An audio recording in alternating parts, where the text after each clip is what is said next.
Adept Kalen knelt. The grated metal deck, slick with sacred oils and coolant leakage, bit into his knees through the thin, sweat-stiffened fabric of his fatigues. His world was a tunnel, barely a meter high, threaded between the colossal, vibrating arteries of the primary engine deck.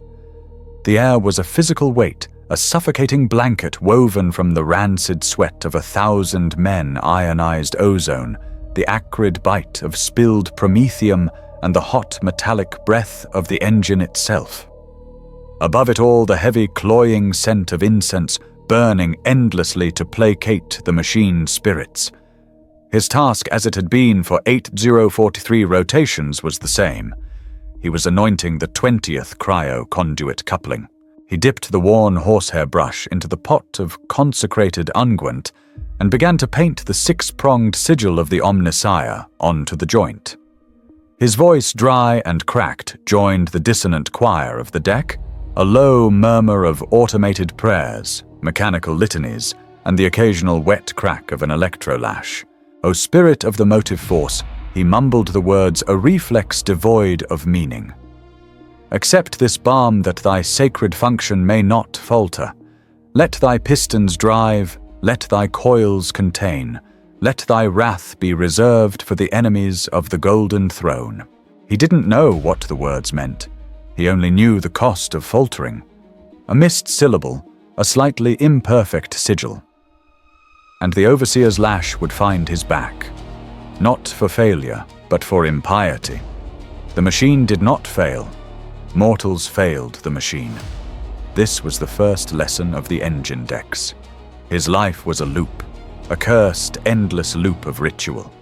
Wake in the hab coffin, a space so small he could touch both walls, consume the grey nutrient paste that tasted of recycled chemicals, walk the echoing iron-clad corridors, to the transit lift descend into the heat, and the noise perform the rituals, check the gauges that he was forbidden to understand, clean the leaks, ignore the screams, and return to the coffin. The shift lasted 14 hours. The sleep lasted 6. The remaining 4 were for ablutions, rationing, and mandatory prayer in the echoing, smoke-filled hall of the lower deck chapel, where a minor confessor screamed of their inherent sin and the glory of their sacrifice. Kalen was a cog less valuable than the steel bolt he was currently tightening. He was replaceable. The bolt was not. The ship, the Emperor's Vow, was his universe. He had been born on it, pressed into service from the bilge slums of Deck Theta, a place where sunlight was a heretical myth. He had never seen a sky. He wasn't sure he believed in such a thing. The Vow was a city floating in a void of pure malevolence, a cathedral of cold iron dedicated to a distant golden corpse god on a throne of lies. It was also a prison. Every bulkhead, every conduit, every step plate was stamped with the imperial aquila, its two-headed visage a constant reminder of authority. But its shadow felt less like protection and more like surveillance. The corridors were vast, echoing canyons of metal, their ceilings lost in shadow, designed to dwarf the human soul, reminding everyone of its million inhabitants of their utter insignificance. Superstition was the only law that truly mattered. Men and women, their faces prematurely aged by recycled air and constant stress, made signs of the aquila when a cogitator chimed unexpectedly. They whispered prayers before cycling a void lock. They would rather die of thirst than drink unblessed water from the reclaimers, fearing the taint of the void. The true soundtrack of the Vow was not the profound, planet-shaking hum of its engines. It was the sharp crack of the overseer's electrolash, a constant punctuation to the workday. It was the hiss of the 1,000 pipes which always sounded like whispers just beyond the range of hearing. And it was the endless monotone chanting of the tech priests of Mars, their metallic, synthesized voices broadcasting litanies of maintenance over the Vox system, a mechanical drone that burrowed into the skull and nested there, eroding thought. Kalen remembered seeing an overseer Vorlag beat a rating to death. The man, delirious from heat exhaustion and a double shift, had accidentally spilled a vial of lubricating oil. It wasn't sabotage. It was a mistake. But Vorlag, his face hidden behind a grim skull-visage mask that amplified his voice, had uncoiled his lash. "Waste is sacrilege," his vox-enhanced voice boomed, cutting through the din. "Atonement is mandatory." The crack of the lash, the shriek, the wet thud of the body hitting the grate. Kalen had just kept anointing his conduit. He hadn't looked. To look was to invite attention. To invite attention was to invite pain.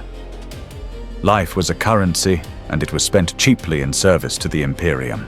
But this was the good part. This was real space. The true test, the true hell, was the Imperium. Warp travel. Kalen felt the familiar, sickening lurch in his gut, a tremor that ran through the ship's very soul. A chime sequence echoed mournful and deep, followed by the clanging bell and the flashing blue lumens. Materium integrity compromised, Geller Field, initiating a synthesized voice announced. All hands assume ritual posture. Kalen and the 50 other adepts in his section immediately fell to their knees, bowing their heads to the deck. This was not protocol. It was terror. They began the litany of protection, their voices a desperate, trembling chorus. The Emperor protects. The Emperor protects. His light is our shield. His hatred our sword. The lights flickered, died, and were replaced by a sickly, emergency red glow. The constant deafening roar of the engines faded. It didn't stop, but it was muffled, as if the ship were suddenly submerged in thick, viscous liquid. This was the horror. Not the noise of the warp, but the silence.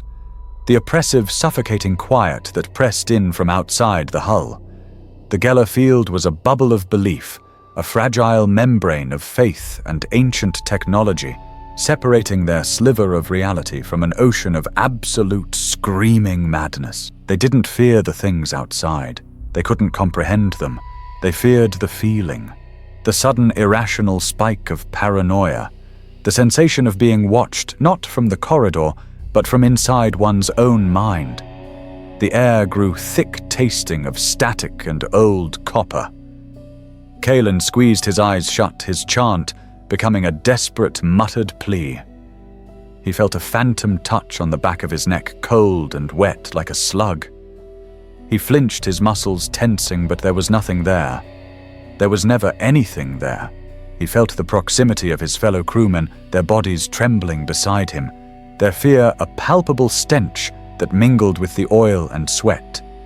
They were all trapped together in this metal coffin, hurtling through a sea of nightmares, protected only by a flicker of ancient technology and a prayer to a god who had been silent for 10,000 years. Life was already a torment. Life was a grey, hopeless, agonizing ritual of pain and toil, punctuated by moments of pure, undiluted terror. Kalen, kneeling in the dark, clutching his useless brush, thought that this was hell. He had no way of knowing what hell truly meant. The ritual posture was agony. Kalen, his face pressed to the grimy metal, felt the ship's vibration not as a hum, but as a discordant shudder. The Geller Field was holding, but it always felt like a soap bubble in a hurricane. The air in the engine tunnel was thick, holding its breath. The muffled silence of the warp was a constant screaming pressure against his skull. He kept his eyes squeezed shut, his lips moving in the litany of protection, the words a shield of flimsy parchment against a battering ram. Then it happened. It was not a jolt, not turbulence. It was a skip, as if the universe itself had stuttered like a cogitator slate, dropping a crucial line of code. The Emperor's vow lurched, a sickening, impossible motion that defied physics.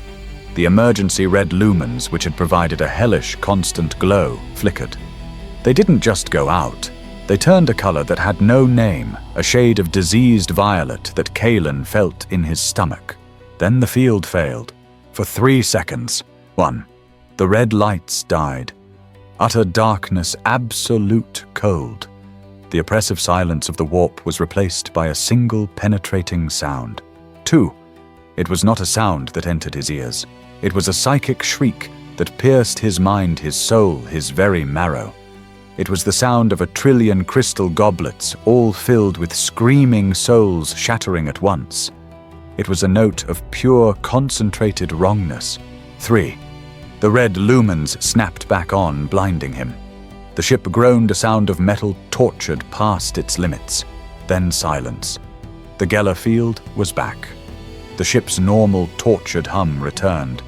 Alarms blared, a chaotic, panicked cacophony of sirens and klaxons echoing from a dozen decks. Then, just as suddenly, they were cut off.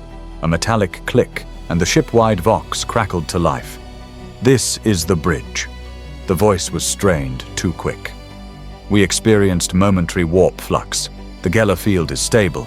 The Emperor protects. Maintain stations. All is well." Around Kalen, men were weeping. One adept was vomiting the grey nutrient paste spattering the deck. Kalen himself was shaking so violently his teeth chattered. He pushed himself up his hands, slick with a cold sweat that was not his own. He was a creature of routine. Routine was sanity.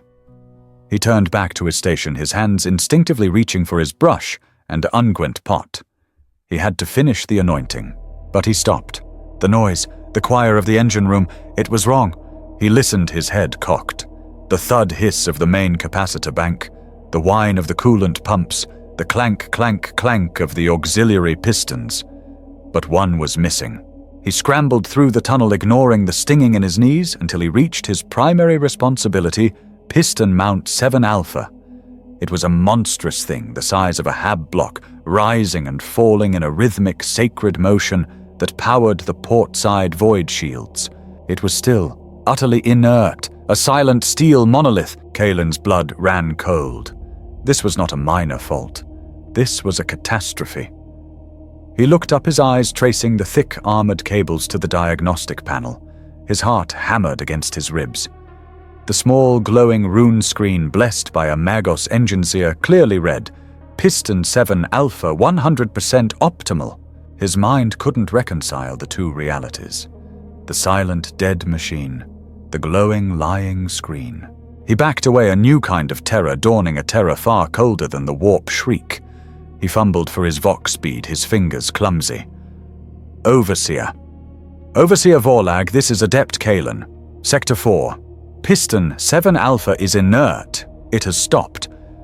But the diagnostic gauge, it reads optimal." The reply was a burst of static, then Vorlag's amplified roar. "What heresy is this? The gauge is the voice of the machine spirit, you dare contradict it." Seconds later, the Overseer was upon him, his heavy boots clanging on the walkway. Vorlag was a mountain of augmented muscle and grimy robes, his skull mask hiding any trace of humanity. The piston Overseer look, Kalen pointed, his voice trembling. "It is still." Vorlag did not look at the piston. He looked at the gauge. The gauge reads optimal. The machine is perfect. But my eyes. Crack! The electrolash struck Kalen across the chest, the energy searing through his fatigues and branding his skin. He collapsed, screaming, the smell of his own burnt flesh filling his nostrils. "Your eyes are flesh, Adept. They are weak and they lie." Vorlag boomed the lash, hissing as he coiled it. "The machine is pure. You are flawed. You spread panic. You imply the machine spirit is a liar. This is sacrilege."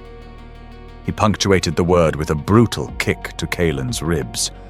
"Complete your rituals, and you will be reported for temporal reassignment. 10 lashes for scaremongering." Vorlag turned and marched away, his boots echoing. Kalen lay on the grate, the world spinning in a haze of pain. He forced himself to look. The gauge glowed green.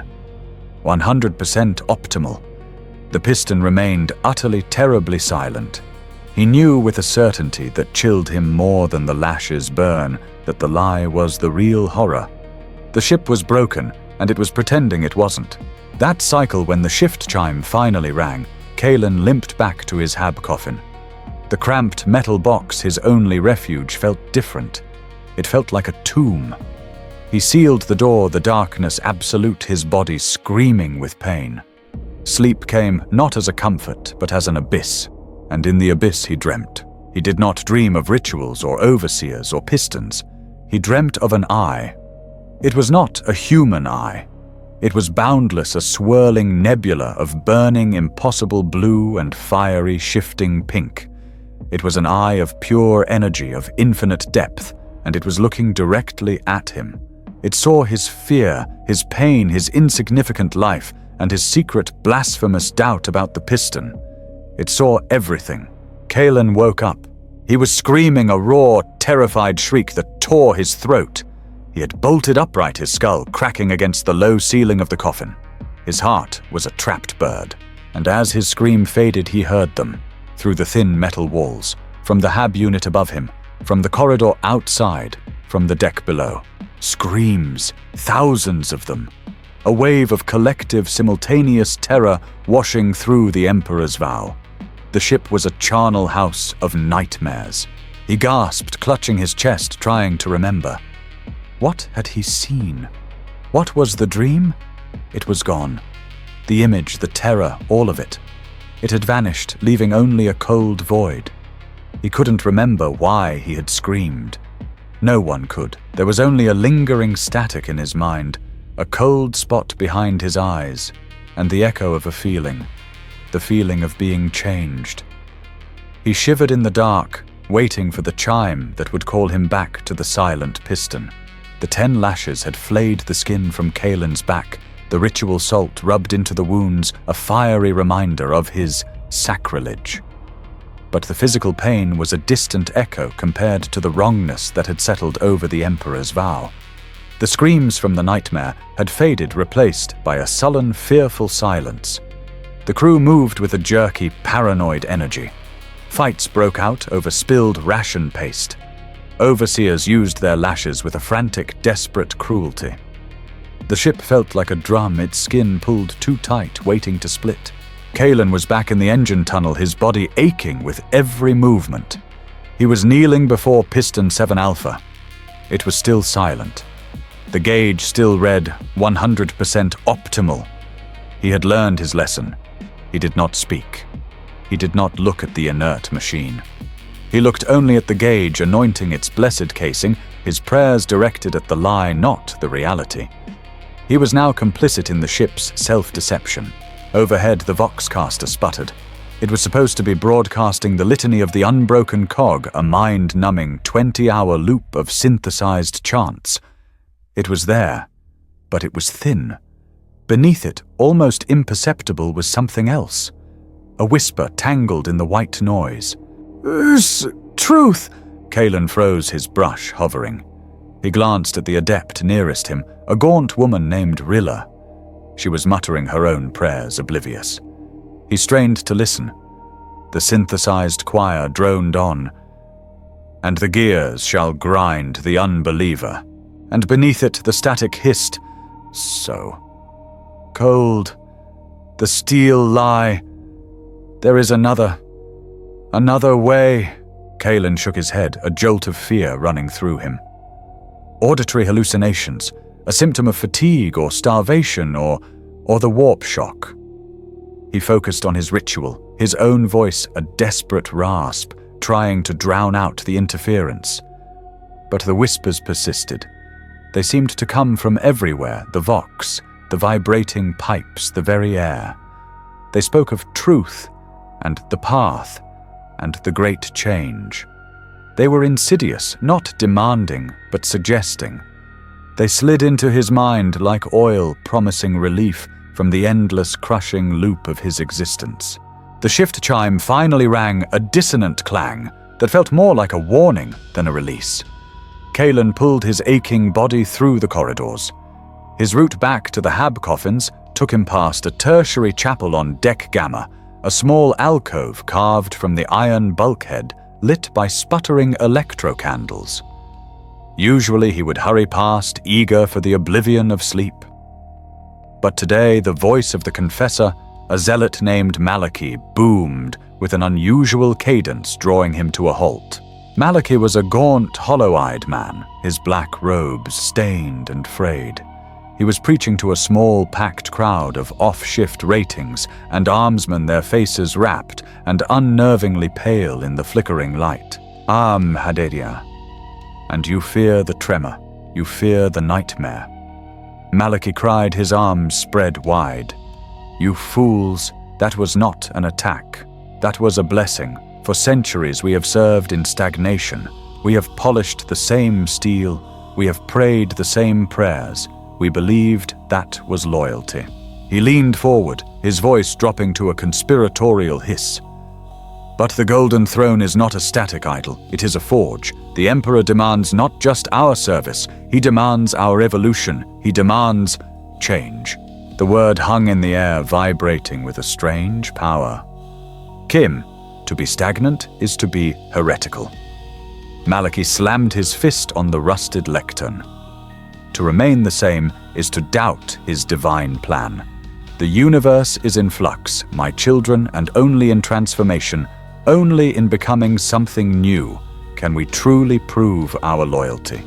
The machine spirit is not just a spirit of steel, but a spirit of adaptation. Embrace the change, for it is his will." Kalen felt a profound sickness. This was not doctrine. This was twisted. This was a perversion of the Imperial creed.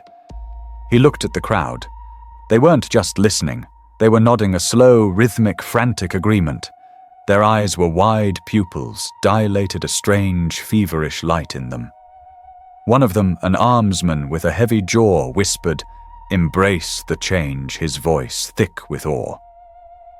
Kalen backed away slowly, the confessor's fervent heretical words following him down the corridor. He didn't sleep.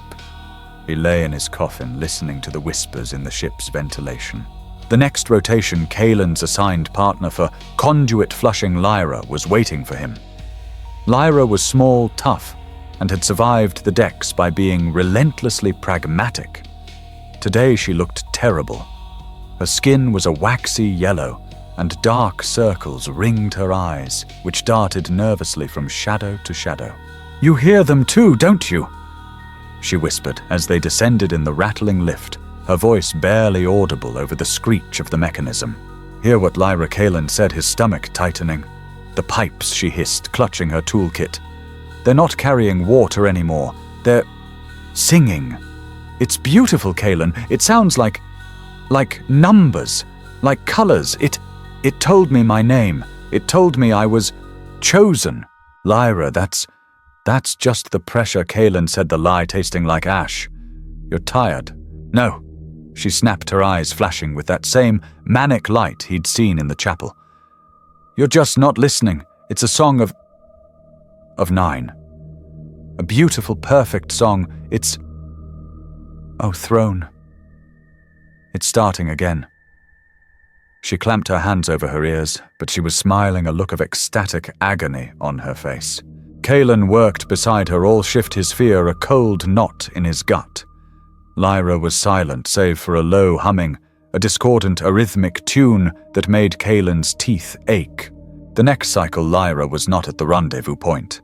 Kalen waited, but the shift change passed.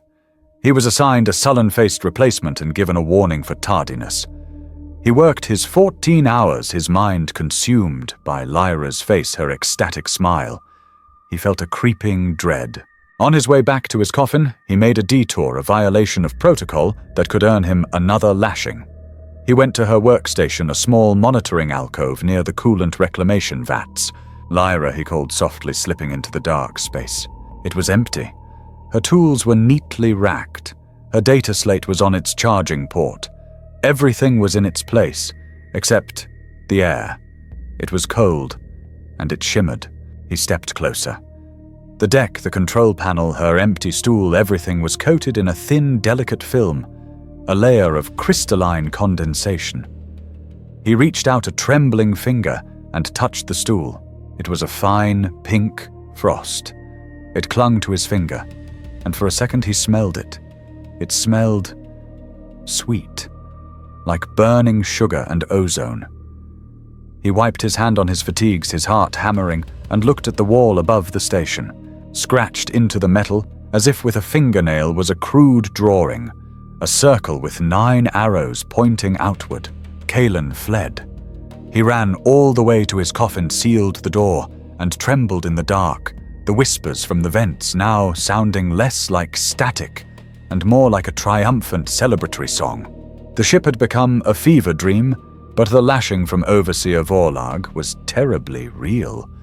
Kaelin's back was a network of fresh pain laid over the scars from the last correction. He had been assigned to purge a weeping coolant line in subdeck Epsilon, a task that required him to cross 3 sectors. The route was etched into his memory, a litany of turns he had walked thousands of times. It was a single comforting piece of certainty in a world dissolving into madness. He limped down the primary artery, his boots echoing in the metallic twilight. Left at the red conduit junction, right at the bulkhead marked Theta 9, straight for 50 meters to the Epsilon lift. It was a prayer of navigation. He reached the Theta 9 bulkhead, a massive slab of iron stained with rust and ritual oils. He made the right turn and stopped. The corridor was wrong. It was not a different corridor. It was his corridor, but it was bent. Not in a gentle engineered curve, but in a sharp, sudden crease, as if a giant hand had folded the ship's internal structure. He stared, his mind refusing to process the sight. Where a 50-meter straight passage should have been, the corridor now abruptly jagged to the left at an angle that was fundamentally impossible. It wasn't 90 degrees. It felt more. 91, perhaps. Just wrong enough to make his stomach churn with vertigo. The deck plates were strained, the bulkhead lights flickering, as if the ship itself was in pain from holding the unnatural shape. He rubbed his eyes, convinced it was the pain, the lack of sleep. But the impossible angle remained. He could hear the whispers, the sibilant static echoing louder from the new, unnatural bend. They seemed to be mocking him. The path changes. The straight line is a lie. He couldn't go back. To be late for a repair was to invite Vorlag's attention. With a breath that felt like swallowing glass, he forced his aching legs to move.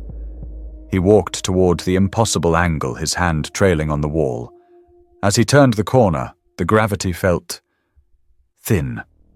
For a single terrifying second, his boot didn't connect properly with the deck, and he felt a lurch of weightlessness before it slammed back down. He was in a part of the ship he had never seen, despite being on a path he had always known. He was lost. He stumbled through the shifting geometry, the ship's layout now a fluid, mocking puzzle. The whispers were his only guide, pulling him deeper into unfamiliar territory. He found himself in a small, domed scriptorium, a place where the high-ranking tech priests communed with the ship's logic engines. He was looking for a map, a terminal, anything. He found Magos Kignax. The tech priest was ancient, more machine than man, his red robes hanging loosely on a frame of whirring augmentics. He was hunched over a large, glowing data slate, its surface projecting a holographic schematic of the Emperor's vow. Kaelin hurried forward, desperate. "Magos, forgive my intrusion. I am lost. The corridors." The Magos did not look up. His mechadendrite's small, spider-like arms twitched in the air above the slate. He was humming. It was the same discordant, arrhythmic tune Lyra had hummed. "Beautiful!" The Magos' synthesized voice rasped. It was a sound of pure, ecstatic wonder. "Magus," the optimization Signax whispered. "The divine, flowing logic?" Kaelin stepped closer, close enough to see the schematic. His blood froze. The lines on the blueprint were moving. He watched, paralyzed by horror, as the neat, rigid lines of the ship's architecture writhed like living snakes. Power conduits in blue light disconnected themselves and rerouted, forming complex, swirling spirals.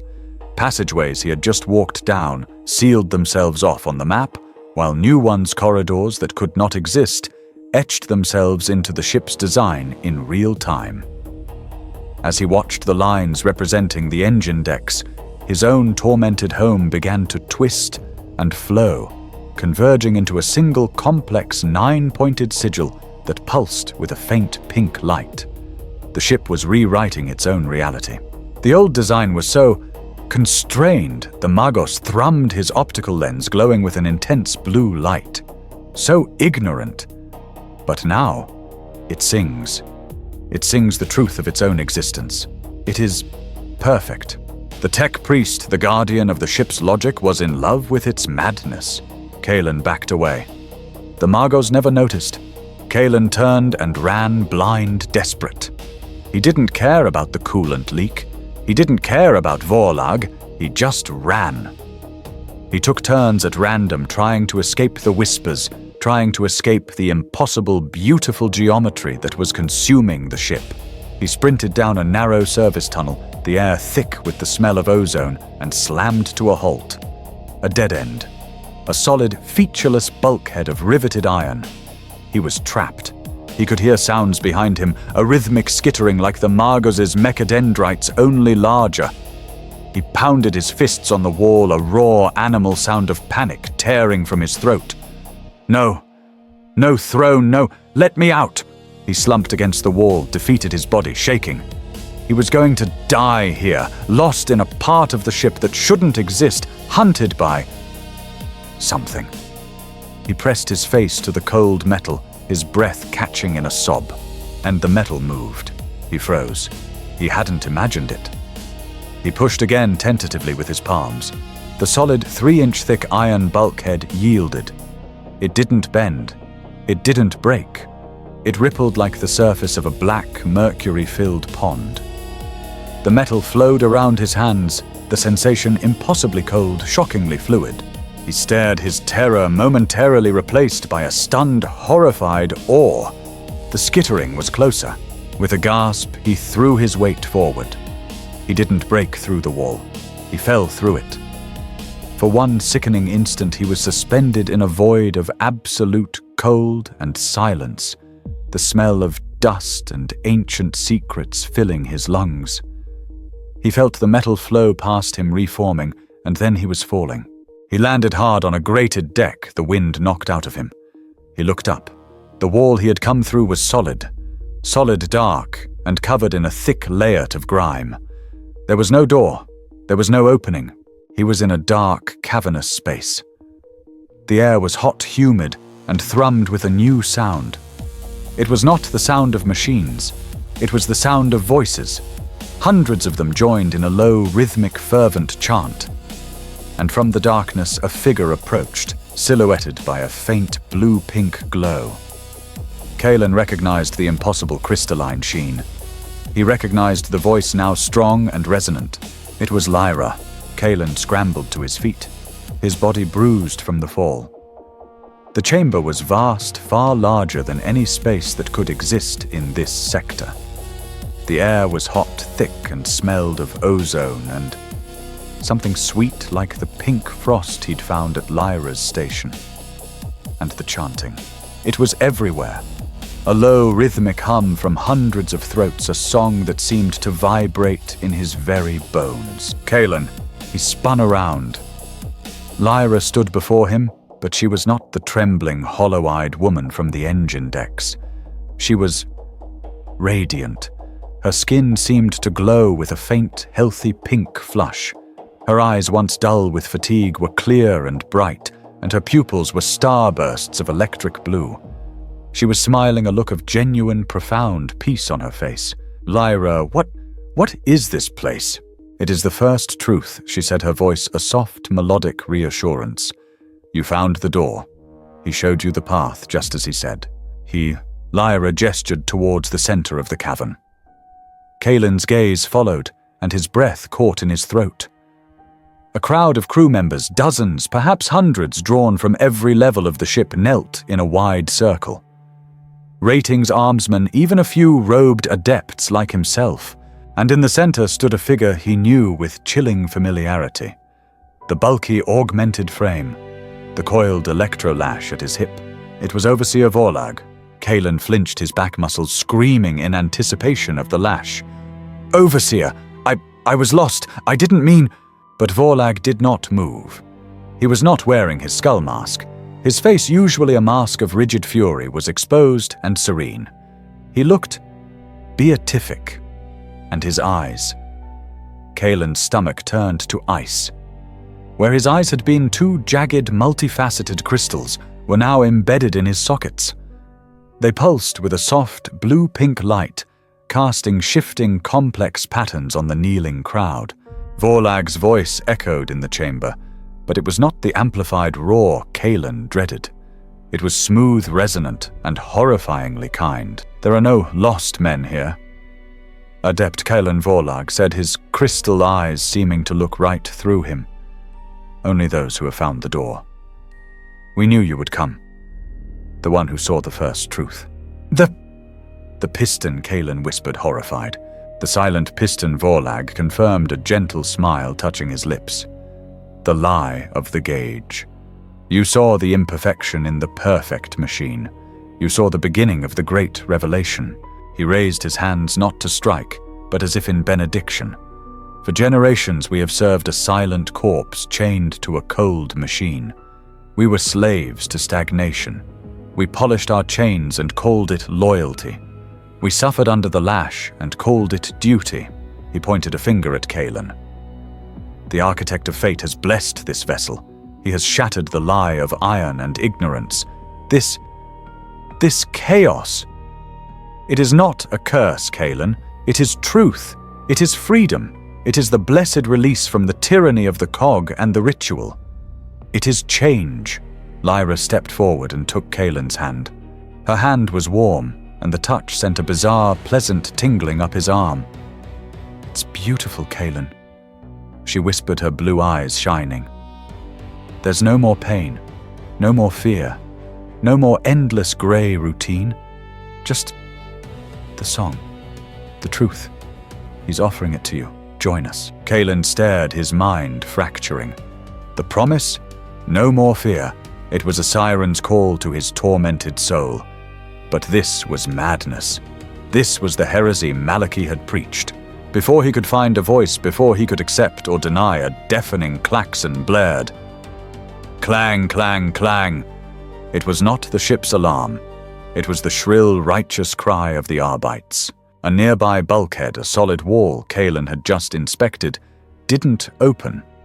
It exploded inward, not from a charge, but as if punched open by a giant invisible fist, the metal screaming as it tore.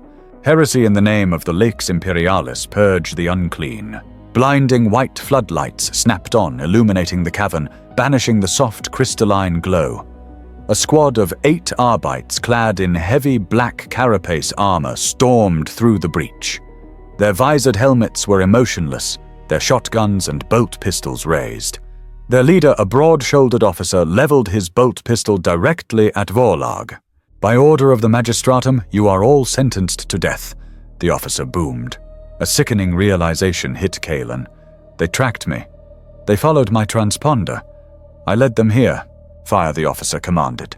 The cavern erupted in a deafening roar. Bolt rounds, miniature missiles of righteousness, streaked across the space, aimed true at Vorlag's chest. And then the impossible. The bolts stopped. They halted in mid-air, inches from Vorlag, their propellant flames guttering out as if pinched. They just hung there, suspended. The Arbites gaped, their weapons lowering in stunned disbelief.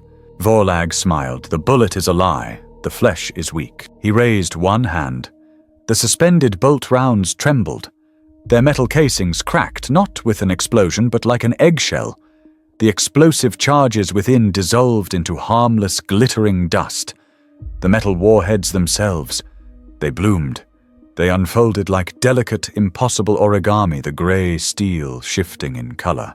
A cloud of shimmering crystalline butterflies, their wings a swirl of impossible pink and blue, erupted from the lethal ammunition.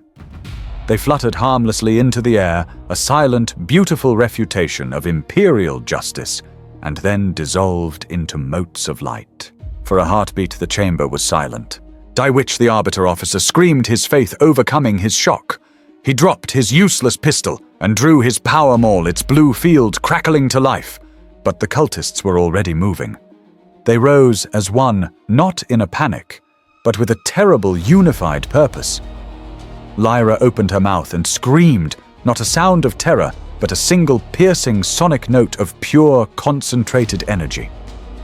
The Arbites clapped their hands to their helmets as their audio dampeners exploded in showers of sparks, their comms shrieking. The other cultists surged forward. They didn't have weapons. They made them. Kalen watched in abject horror as a gnarled rating plunged his bare hands into the solid iron floor. The metal rippled like water, and he pulled out a jagged, glistening shard of steel, its edges vibrating with a sickening energy. All around the room the cultists armed themselves, pulling blades, spears and hooks from the very structure of the ship. It was a slaughter. The Arbites, disciplined and armored, were overwhelmed. Their armor was shredded like paper. Their righteous fury was met with ecstatic, joyous violence. Kalen saw one cultist, his face now a writhing mass of blue feathers, and extra eyes tear an arbiter's helmet from his head and sing a single bubbling note that caused the man's head to liquefy. Kalen didn't join. He didn't help. He didn't think. He just ran. As the chamber filled with the wet sounds of slaughter and the triumphant, ecstatic chanting of the architect's faithful, Kalen scrambled back. He dove through the smoking, jagged hole the Arbites had made, landing hard in the corridor he now recognized. He got to his feet and ran, not looking back, the sound of Lyra's beautiful, terrible singing chasing him into the twisting, impossible maze of the Emperor's vow. Kalen ran.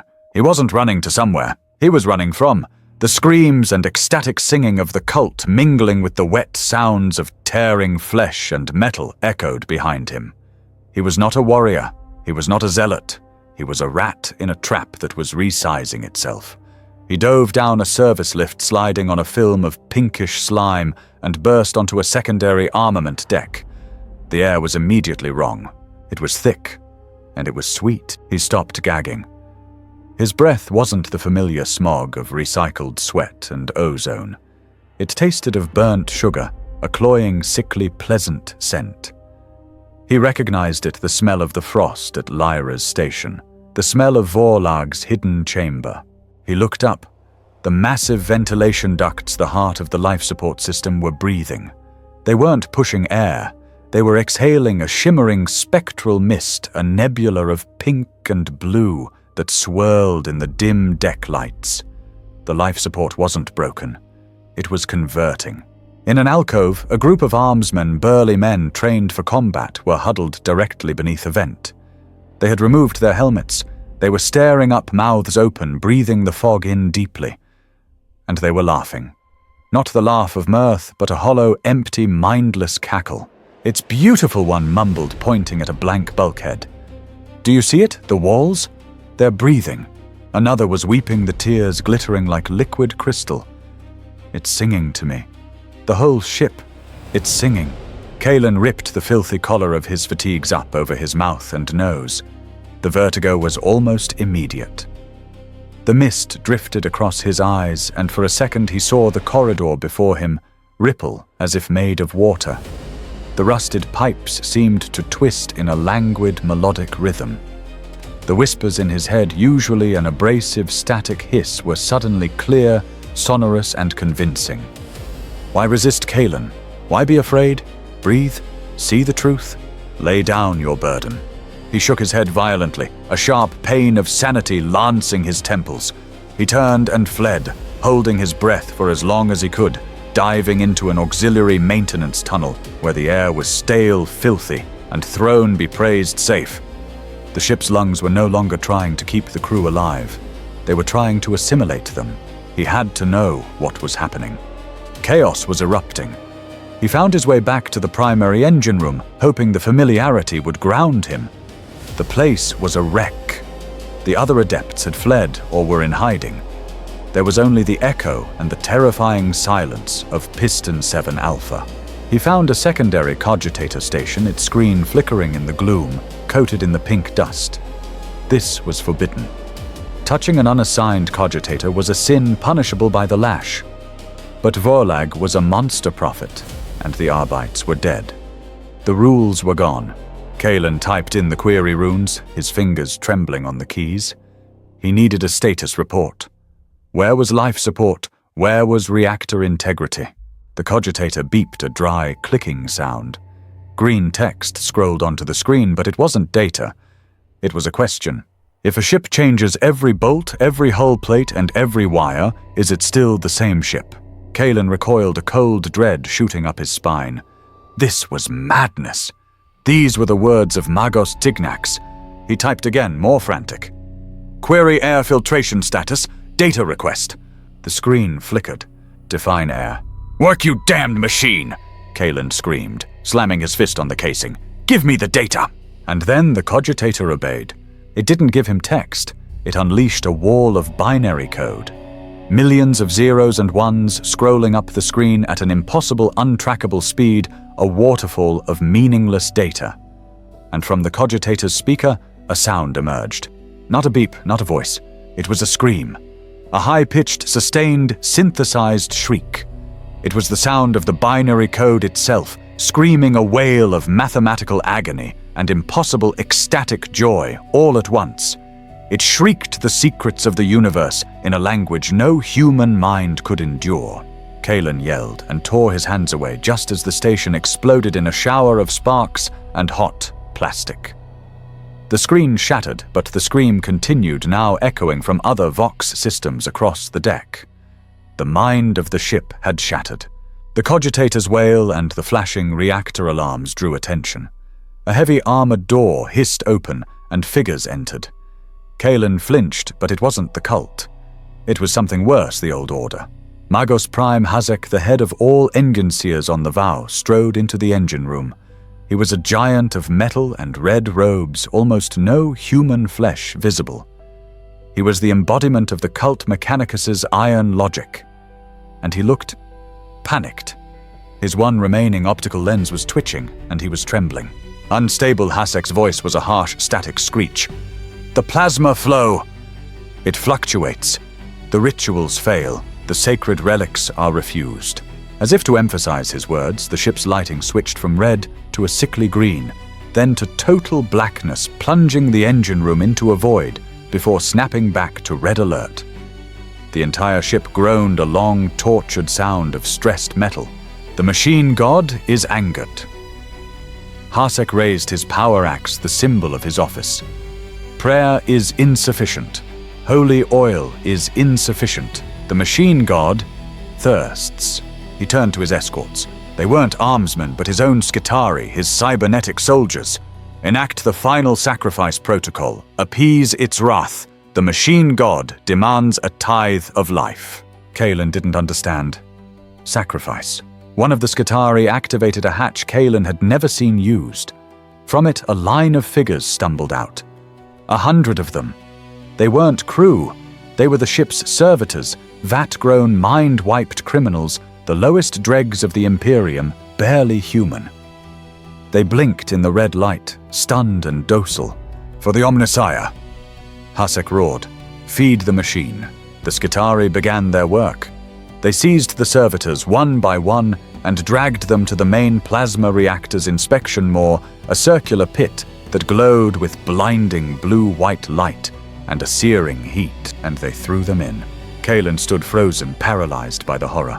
There were no screams. The servitors were instantly, silently vaporized as they fell into the contained plasma.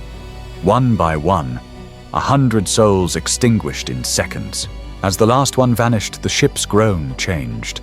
The threatening, unstable rumble of the reactor eased.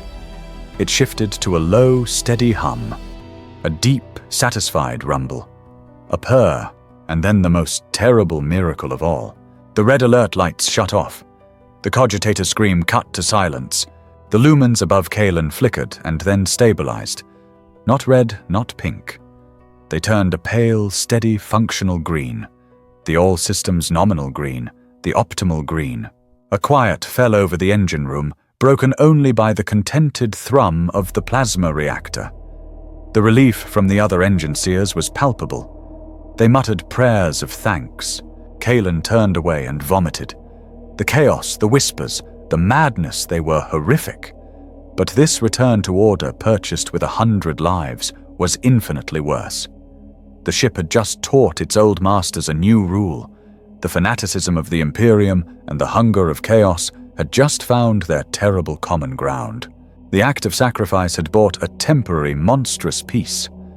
The ship's systems stabilized, the green optimal lights mocking Kalen with their lie. But the reactor's purr was the sound of a beast that had been fed, not tamed. The whispers in the static were gone, replaced by a low, triumphant hum. The sweet psychoactive mist from the vents receded, but the air was now permanently tainted with its sugary chemical tang. The Emperor's vow had consumed its first offering, and it was hungry for more.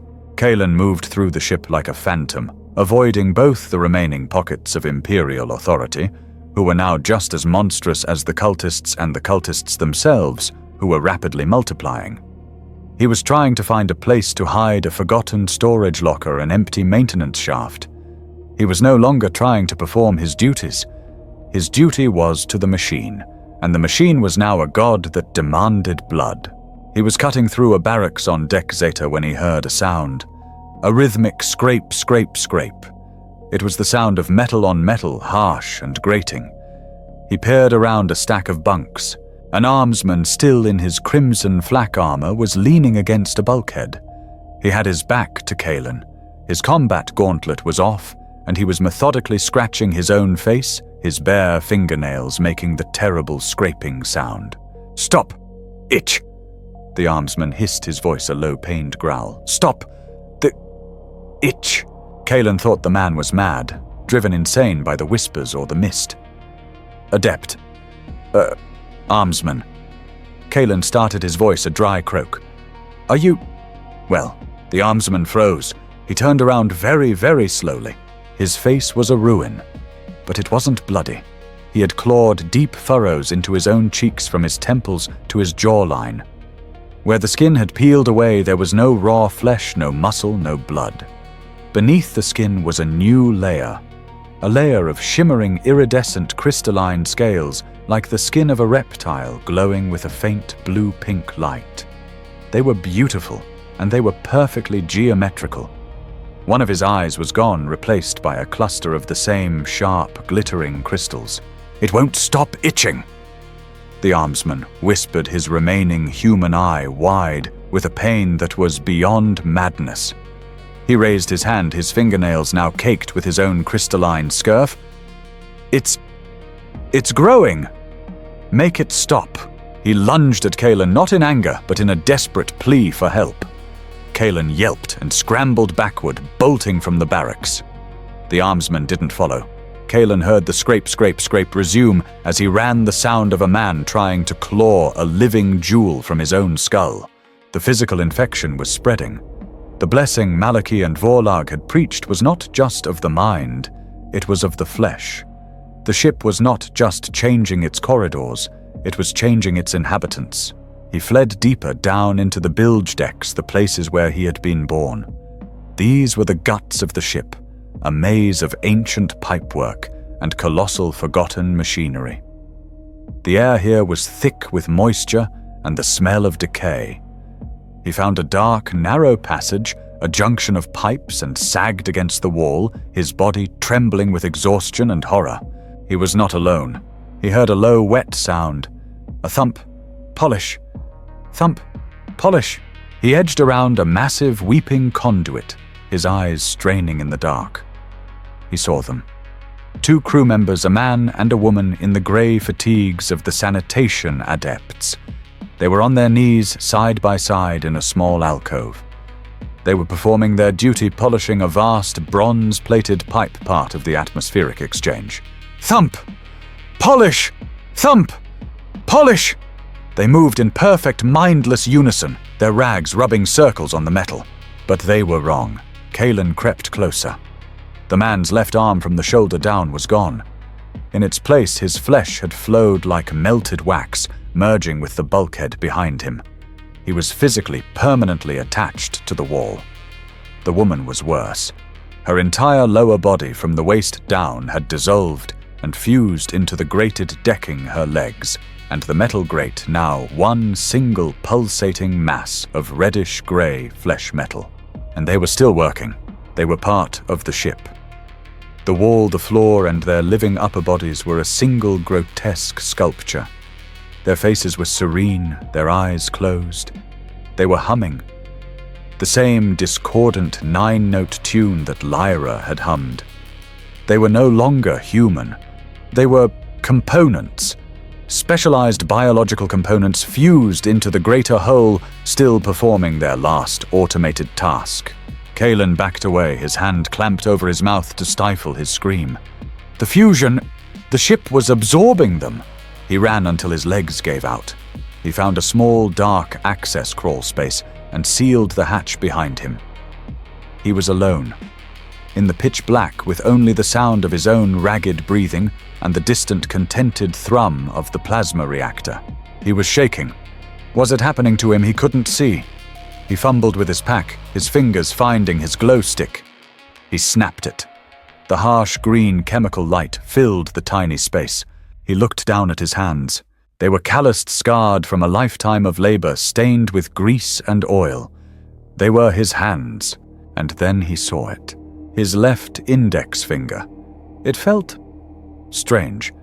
Not numb, but aware. He held it up to the green light. Near the knuckle, a small reddish bud was sprouting from the side of his finger. As he watched it flexed, he stared, his mind unable to categorize the sight. It wasn't a growth. It wasn't a tumor. It was structure. He watched for a full minute, frozen. The small bud elongated, segmented, and pushed outward. It looked like a new joint, a tiny extra digit branching off from his own. It twitched, moving with a will of its own, exploring the air. Kalen watched his own body betray him, watched his humanity begin to unravel bit by bit. He felt the skin on his hand tingle, as if crystalline scales were itching to break the surface. He saw the flesh-metal fusion of the two adepts. He saw the armsman's crystal face. He should have been screaming. He should have been terrified. He should have taken his ritual knife and cut the offending, monstrous new growth from his hand. But he didn't. Instead, he felt a single, cold, overwhelming emotion. It was not fear. It was not anger. It was curiosity. He rotated his hand in the green light, watching the tiny, branching finger curl and uncurl. He wondered with a chilling academic detachment what it would look like when it was finished. He wondered how it would feel. The whispers were silent. The mist was gone, but the change was now inside him. It had planted its seed.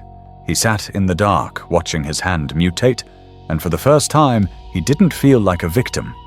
He felt like a participant. The monstrous temporary piece of the blood sacrifice shattered.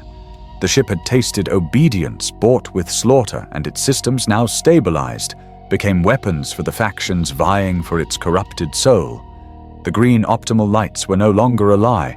They were a declaration of a new, terrible efficiency. Kalen hid his hand.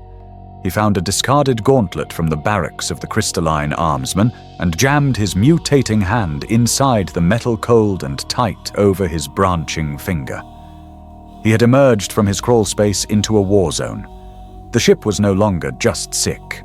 It was tearing itself apart. Loyalist armsmen, their faith a shield of brittle iron, had formed barricades on the main concourses, fighting running battles against everything.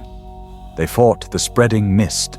They fought the scuttling mechanical horrors that Magos Hasek's engine seers had become things of too many legs and screaming binary. And they fought the cult of the architect, who now swarmed the lower decks, their bodies resplendent in their new, monstrous forms.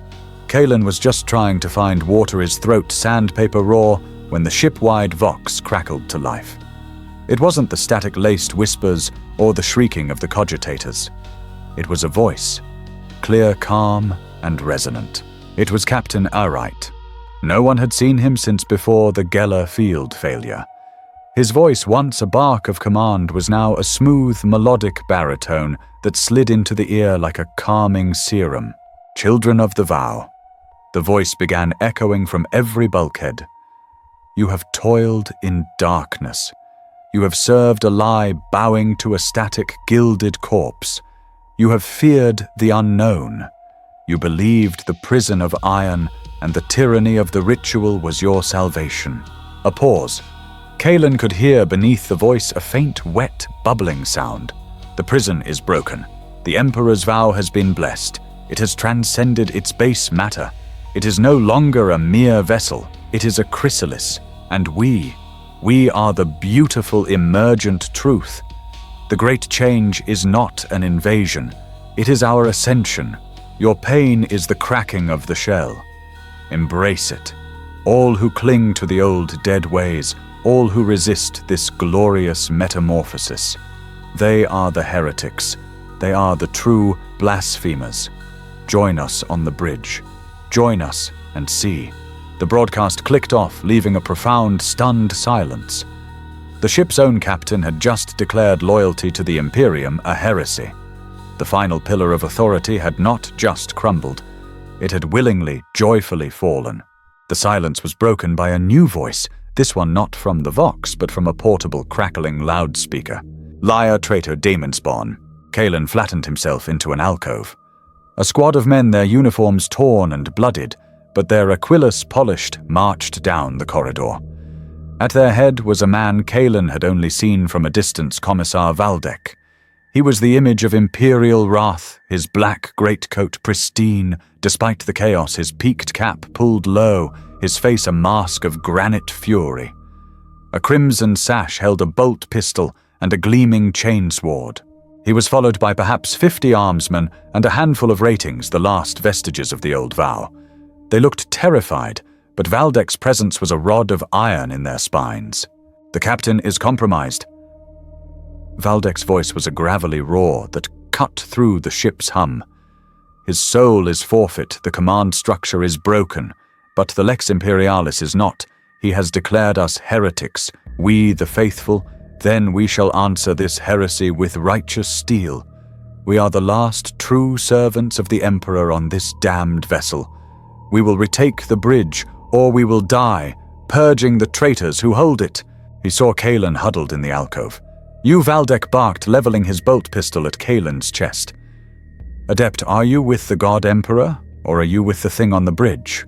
Kalen's mind raced. His mutated hand, hidden in the gauntlet, throbbed. To say no was death. To say yes was also probably death. I am with the Emperor. Kalen stammered, raising his hands, his good hand trembling, his gauntleted hand a stiff metallic fist. Then pick up a lasgun, Adept, Valdek sneered, gesturing to a fallen armsman. The time for prayer is over. The time for atonement is here. We march on the bridge for the Emperor. The squad roared for the Emperor. Kalen, caught in the tide of their suicidal fanaticism, had no choice. He grabbed the heavy cold lasgun, its stock slick with blood, and fell in line. He was now a loyalist. The march to the bridge was a nightmare. The ship itself fought them. They rounded a corner, and the corridor ahead of them stretched the bridge access way, suddenly a kilometer distant. They turned to retreat, and the corridor they had just left was gone, replaced by a solid bulkhead of weeping, fleshy metal. It is a maze, one of the armsmen screamed, panicking. The ship! It's playing with us! The machine spirit is corrupted. Ignore its lies! Valdek roared, firing a bolt into the fleshy wall.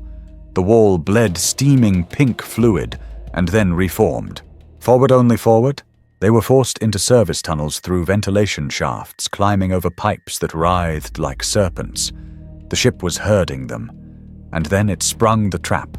They emerged into a wide, domed chamber, one of the grand, useless chapels, and the cult was waiting. They were no longer human. The followers of Vorlag and Malachy had been blessed. They were a riot of mutation. Men with arms replaced by long, razor-sharp feathers. Women with faces that were vortexes of shifting blue eyes. Many had sprouted extra spindly limbs, their skin a patchwork of scales and brilliant plumage. They carried weapons of jagged, reformed bulkhead metal, and they cackled and sang Lyra's 9-note song. "Purge them!" Valdek screamed, unleashing his chainsword. The Loyalists formed a ragged firing line, lass shots cutting the air. The battle was a catastrophe. The cultists didn't just charge, they flowed. One of them dissolved into a cloud of crystalline butterflies, reforming behind the Loyalist line. Another shrieked, and the lasguns of the front-rank armsmen melted their power packs, exploding. But the worst was when the walls attacked. The loyal walls of the Imperial Chapel split open. Gaping, fleshy maws appeared. and from them poured more things. Kalen saw beings that might have been armsmen, but were now 8-foot-tall bird-headed creatures with muscular scaled bodies wielding massive curved swords. They were Tsangors. Valdek was a storm of fury, his chainsword screaming as it tore through feathered flesh and scaled hides. "Stand, stand, and fight, you dogs! Die for the Emperor!"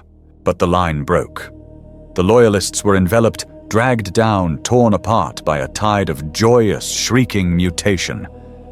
Kalen fired his lasgun on instinct, the beam striking a feathered cultist and doing nothing but making it laugh. He saw the commissar surrounded. A Dzanga's blade shattered his chainsword. Valdek emptied his bolt pistol into the creature's chest, blowing open a massive, steaming wound, but the creature barely slowed. It grabbed Valdek's arm, and another cultist one with long, whip-like tentacles for fingers wrapped them around the commissar's throat. They didn't just kill him.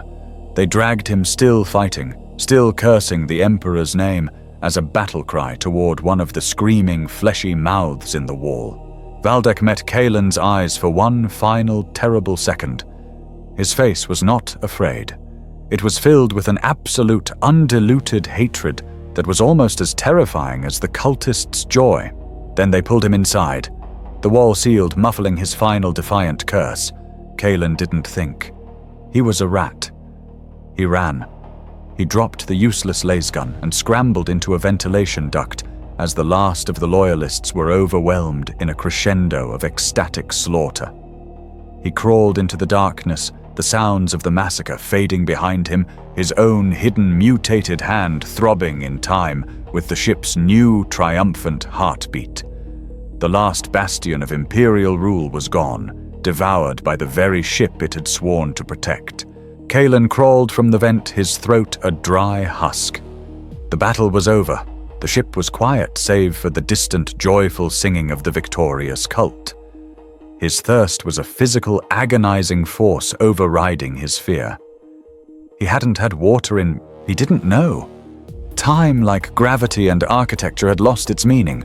He stumbled to a water dispensary alcove, a place where he used to fill his canteen with recycled, nutrient-laced fluid.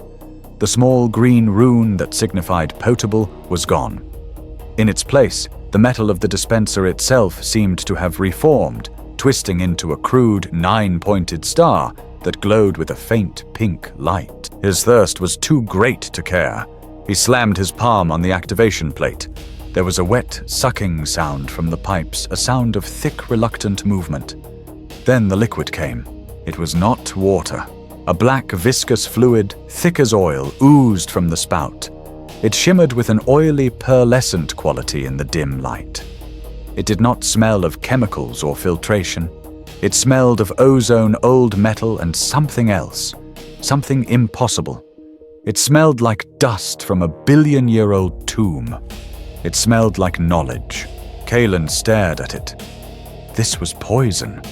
This was the ship's blood. This was the very essence of the madness that had consumed them. He was going to die. Of thirst or of this.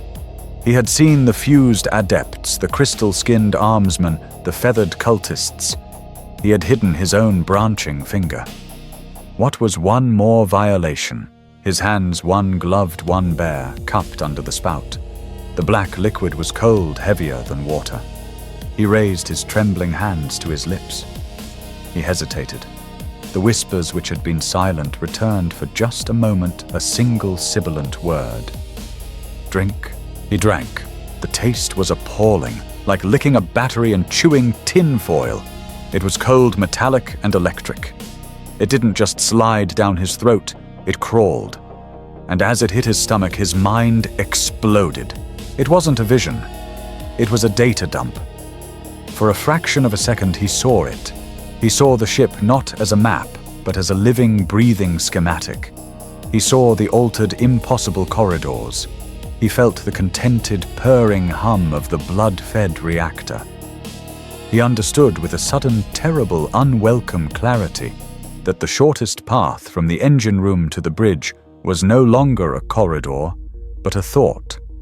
He felt the other minds on the ship, the ecstatic, singing joy of the cult. the dim, automated agony of the fused adepts, the cold alien intellect of the thing that was guiding them. He collapsed against the bulkhead, gasping, his mind reeling from the sudden forced enlightenment. But his thirst was gone. He felt energized, alert. His body was no longer aching. The black liquid was not just hydration. It was information. It was fuel. He stood up, his perspective fundamentally altered. He had to keep moving.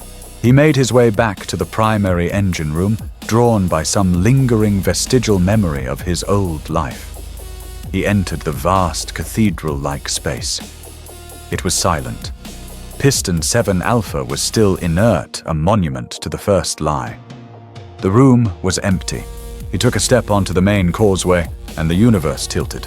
He felt a lurch, a familiar, sickening drop in his stomach. But it wasn't the jolt of a failing Geller field. It was a smooth, deliberate rotation. His feet left the grated deck. He was floating. He hung suspended in the enormous chamber, a mote of dust. He looked down and saw the walkway he had just been standing on, now 3 meters below him. He looked up and saw the massive girder-reinforced ceiling. The gravity did not fail. It reasserted, but it chose a new direction. His body slammed feet first onto the ceiling. The impact rattled his teeth. He was now standing firmly on the ceiling girders, looking down at the floor. The entire massive engine room was spread out below him, upside down. The silent Piston 7 Alpha stretched downward into the abyss. He should have screamed. He should have been paralyzed by vertigo, but the black water in his veins calmed him. It explained. This was not wrong. This was just different. He saw other figures moving in the distance. A group of cultists, their feathered forms stark against the glowing reactor, were walking calmly along a primary coolant pipe perpendicular to him. Another group was walking on the far wall.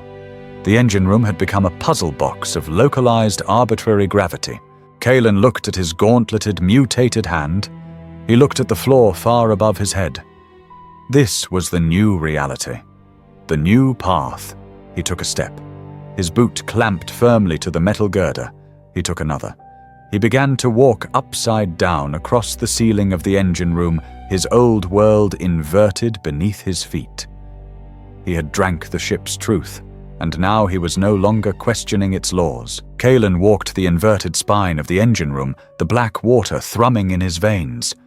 It was not just sustenance. It was a compass, a pull of pure, intoxicating curiosity. The ship was no longer a prison of iron. It was a living, breathing question, and he was being drawn to the answer.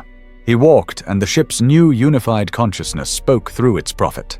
Overseer Vorlag's voice erupted from the Vox, but it was no longer the amplified bark of a taskmaster or the kind conspiratorial whisper from the hidden chamber. This voice was vast, multi-layered, as if a choir of 1,000-tongued angels were speaking in perfect, terrible unison. It filled Kalen's mind, echoing with the authority of a new god. Children of the true path. The voice boomed, vibrating through the very metal Kalen stood upon. You have drunk the black water of knowing. You have walked the paths of the impossible. You have seen the walls of your prison become the doorways to your freedom. You have shed the lie of stagnant flesh and embraced the glorious, beautiful truth of the new. The voice paused, and Kalen felt a wave of pure, ecstatic joy wash through the ship, the collective psychic cheer of tens of thousands of cultists. I have seen it, Vorlag proclaimed. The architect of fate, the great changer, has pulled back the curtain of this red hell. He has shown me our destination. Not a dead world of dust and ignorance, but a paradise, a new reality of crystal skies and 9 suns, a world where thought is reality, and we shall be as gods, no more false emperor, no more iron toil, only the endless unfolding bliss of an ever-changing truth. Follow me, my glorious children, and I shall deliver you from this sea of screaming souls. The broadcast ended, replaced by a psychic roar of adulation that made Kalen clutch his head.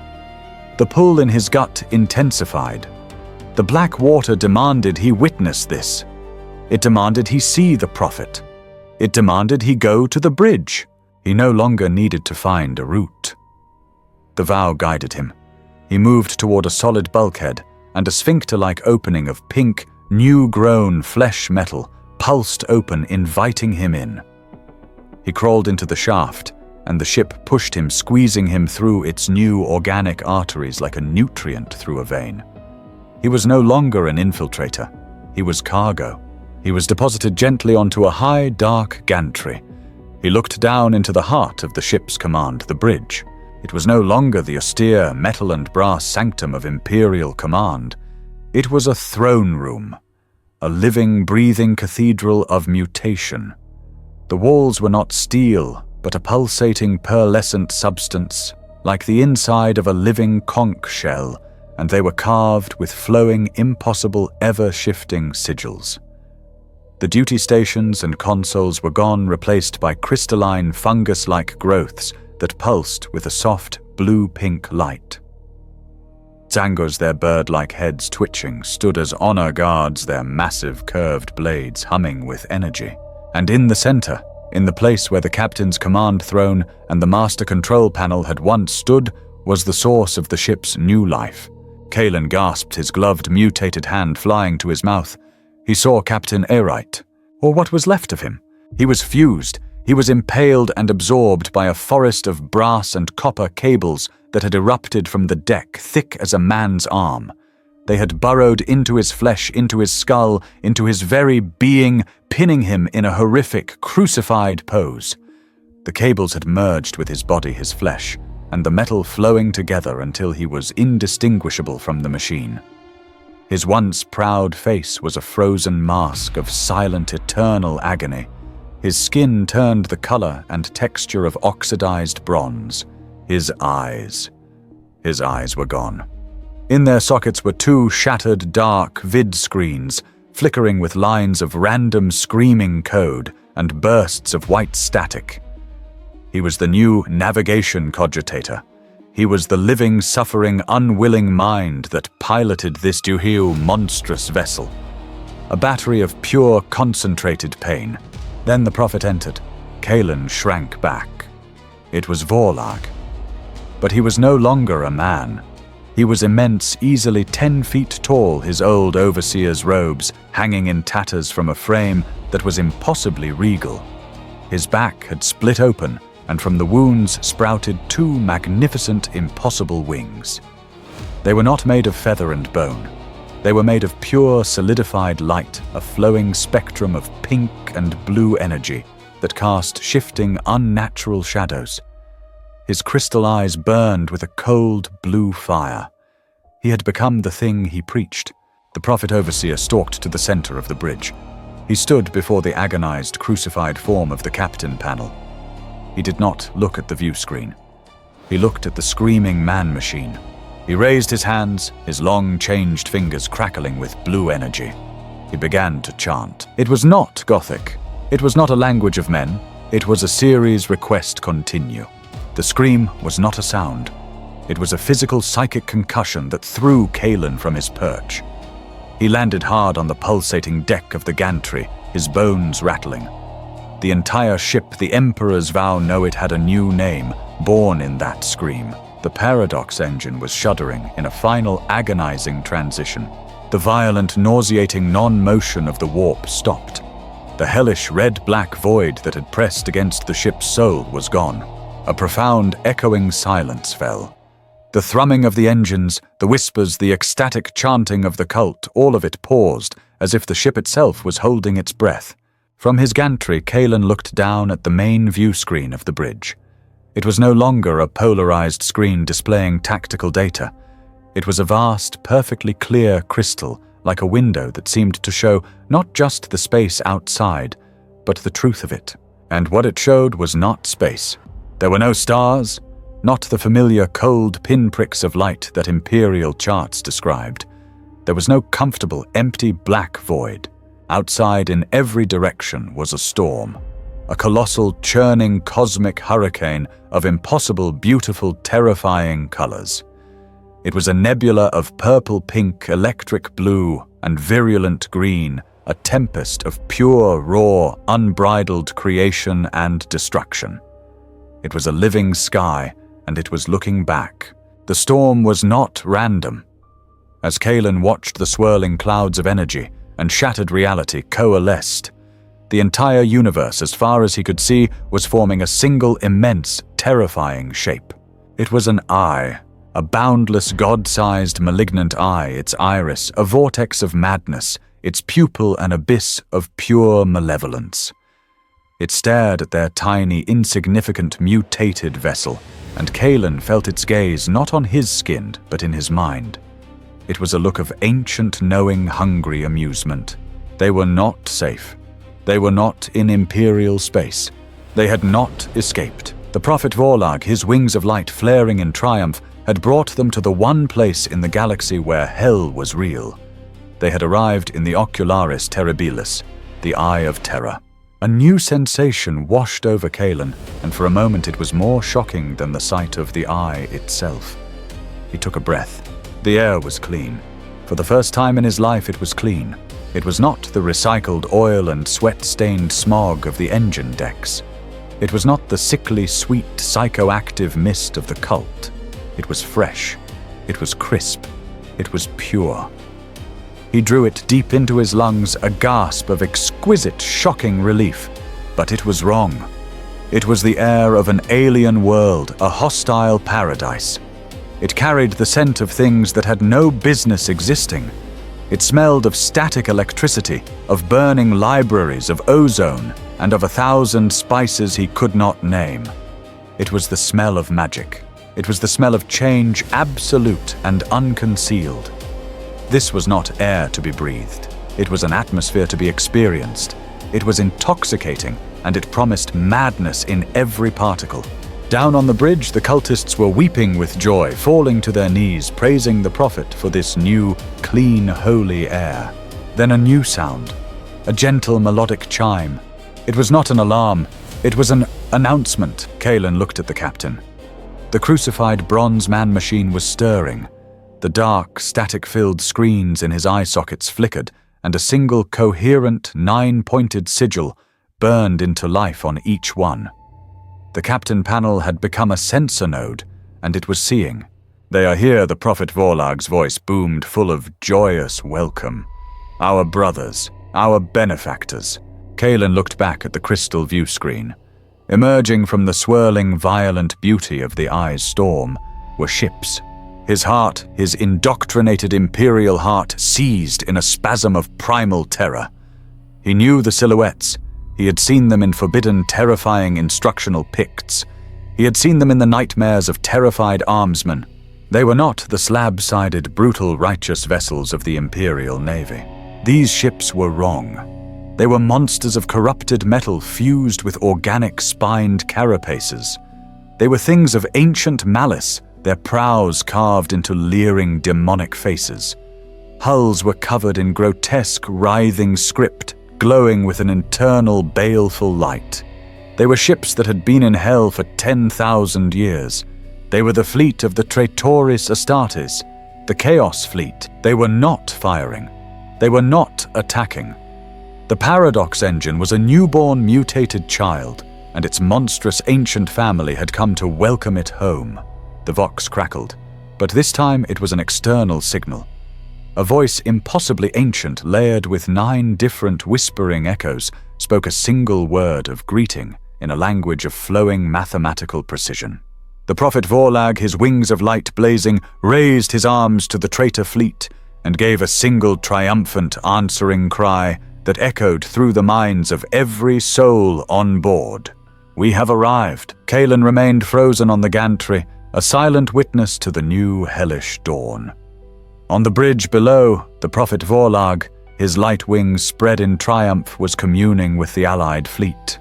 He was the master of the Paradox engine. He was the voice of the new god.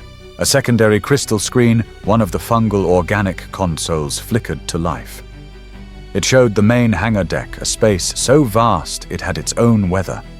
It was filled with thousands of cultists, their mutated forms prostrated on the deck, their arms raised in worship toward the center of the bay.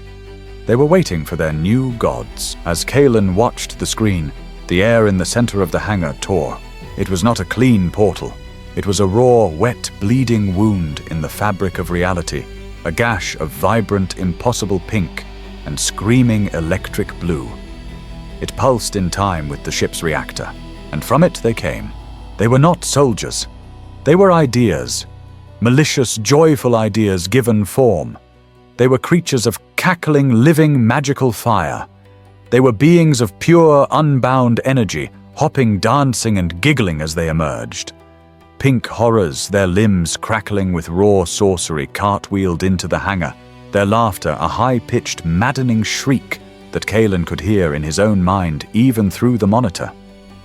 As they landed, they were joined by smaller, angrier, chattering blue horrors who spat bolts of blue fire that changed whatever they touched. One bolt struck a crate of munitions, and the crate didn't explode. It turned into a shower of screaming, glass-winged butterflies. The cultists in the hangar roared in adulation. They surged forward not to fight, but to welcome their demonic saviors. The incursion had begun. Kalen knew he could not stay on the bridge. The air was too clear, too full of alien energy. He was a rat, and this was the sanctum of the new masters. He slipped from the gantry back into the fleshy, pulsating corridors of the ship.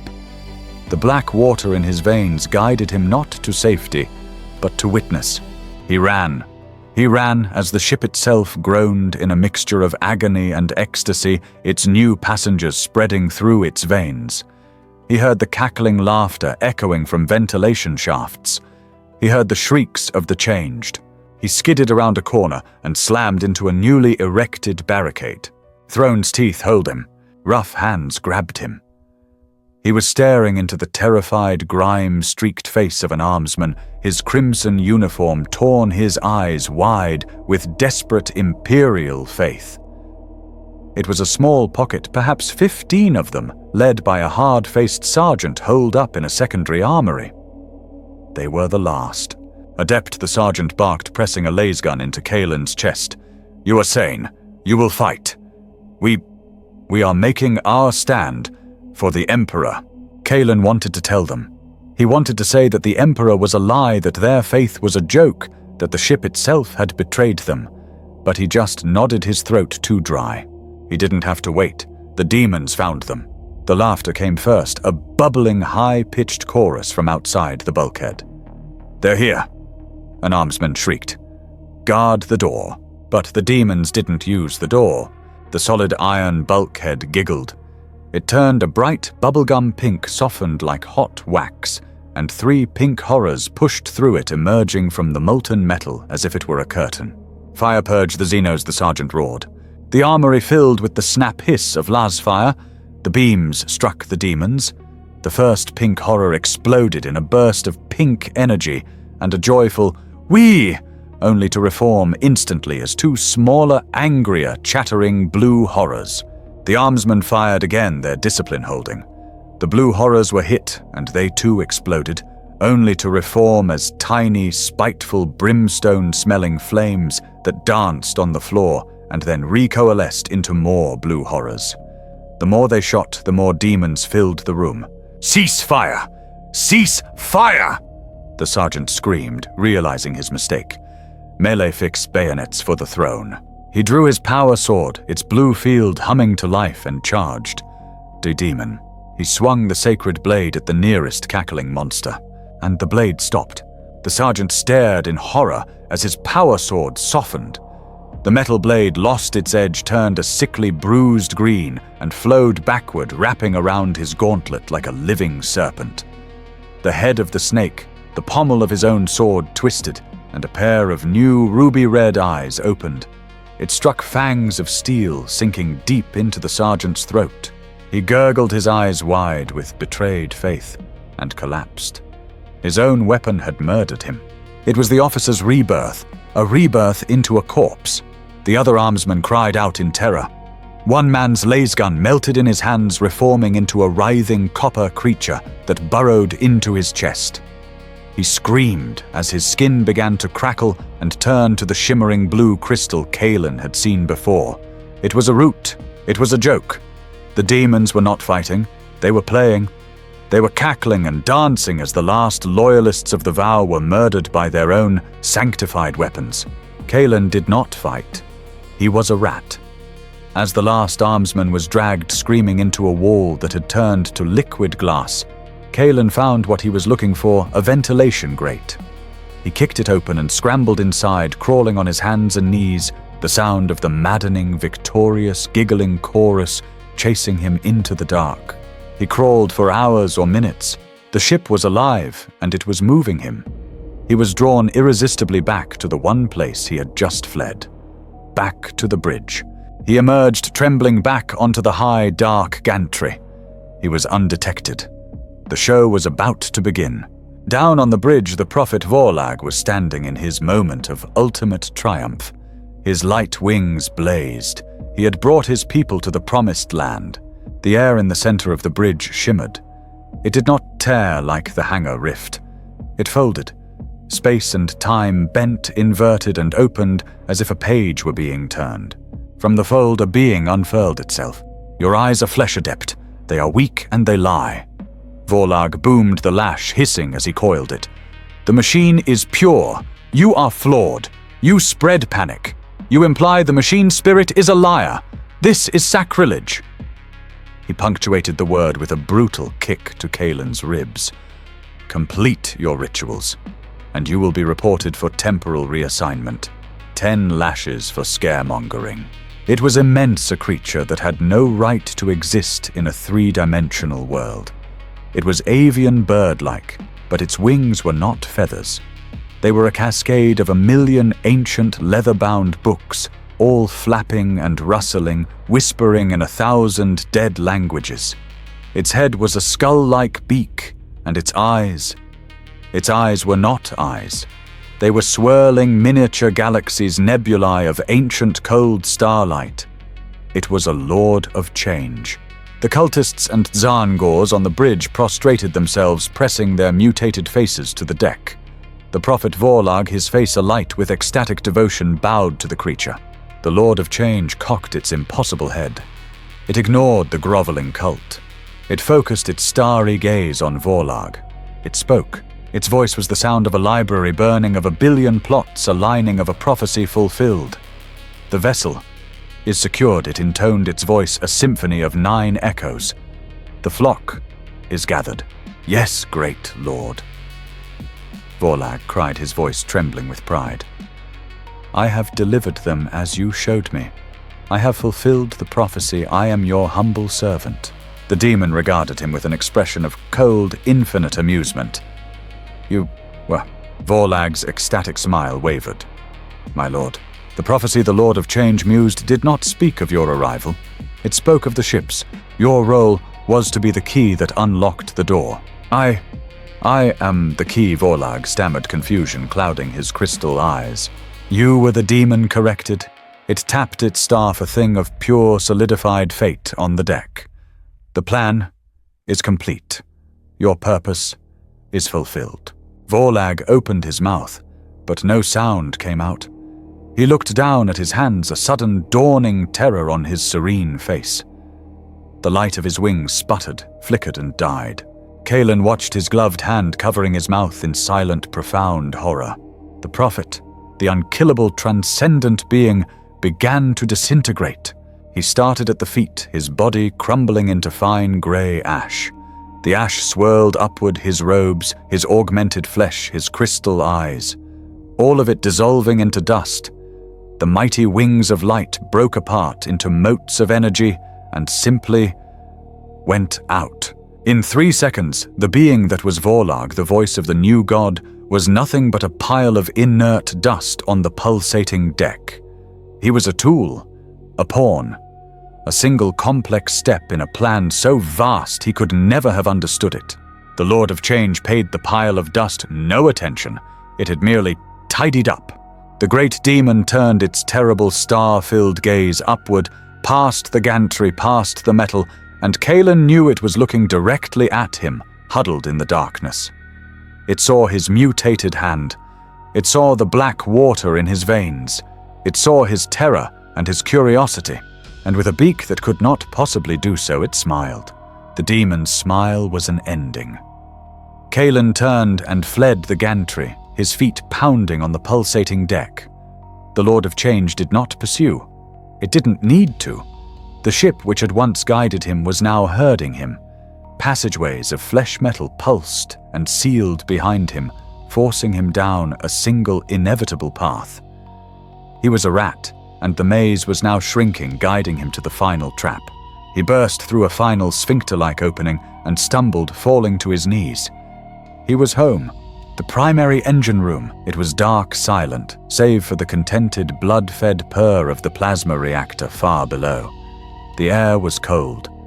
The only light was the faint blue-white glow from the reactor's heart, and the single mocking green optimal rune that still glowed above the dead, silent monument of Piston 7 Alpha. His old life, his first terrifying piece of forbidden knowledge. A sound. A metallic scrape on the gantry above, followed by a low, guttural caw. Kalen froze. He looked up. Blocking the exit he had just come through was one of them. One of the bird-headed Tsango warriors from the chapel. It was massive, its blue-scaled skin glistening, its bestial head twitching as its beak snapped. It held a massive curved blade, humming with a faint pink energy. It dropped from the gantry landing on the walkway with a heavy thud not 10 meters from him. He scrambled backward, his back hitting the cold, inert metal of the dead piston. He was trapped. He had no weapon. He had nowhere to run. The Tsango let out a triumphant shriek. It recognized him. It recognized his fear. It raised its heavy blade, a gesture of sacrifice, and charged its heavy 3-jointed legs, pounding the metal deck. Kalen squeezed his eyes shut. He raised his gloved hand, a futile, pathetic gesture of defense. He waited for the change, the cut, the end. Nothing. Only silence. The charge had stopped. He opened his eyes. The Tsango was frozen. One foot raised its blade, held high inches from his face. It wasn't stone. It was paused. Kalen could see motes of blue and pink energy like tiny frozen sparks, holding it in a bubble of stalled time. It was not going to kill you, a voice whispered. The voice was not in the room. It was inside his head. It was the sound of 1 trillion plots aligning of burning libraries and dying stars. It was the Lord of Change. Kalen spun around, but the engine room was empty. The demon's image was simply imprinted on his mind, an inescapable psychic projection.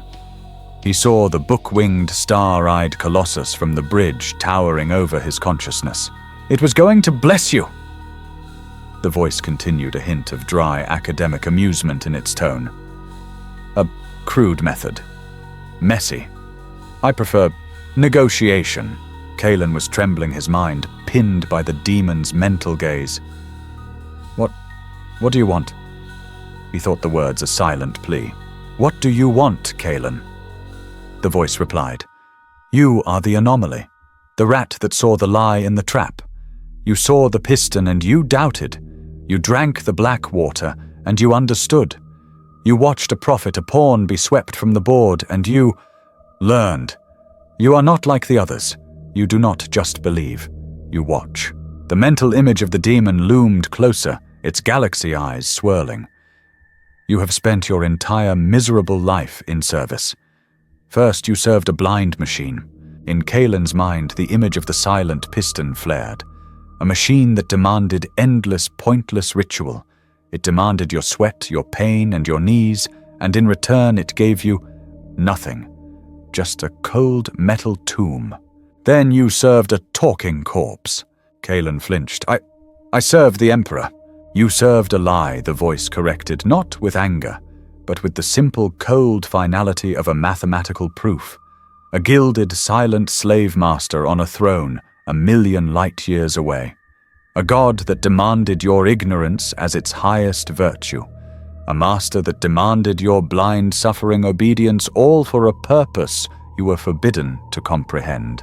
This is just... Another master, Kalen whispered, his entire body shaking. I am not a master.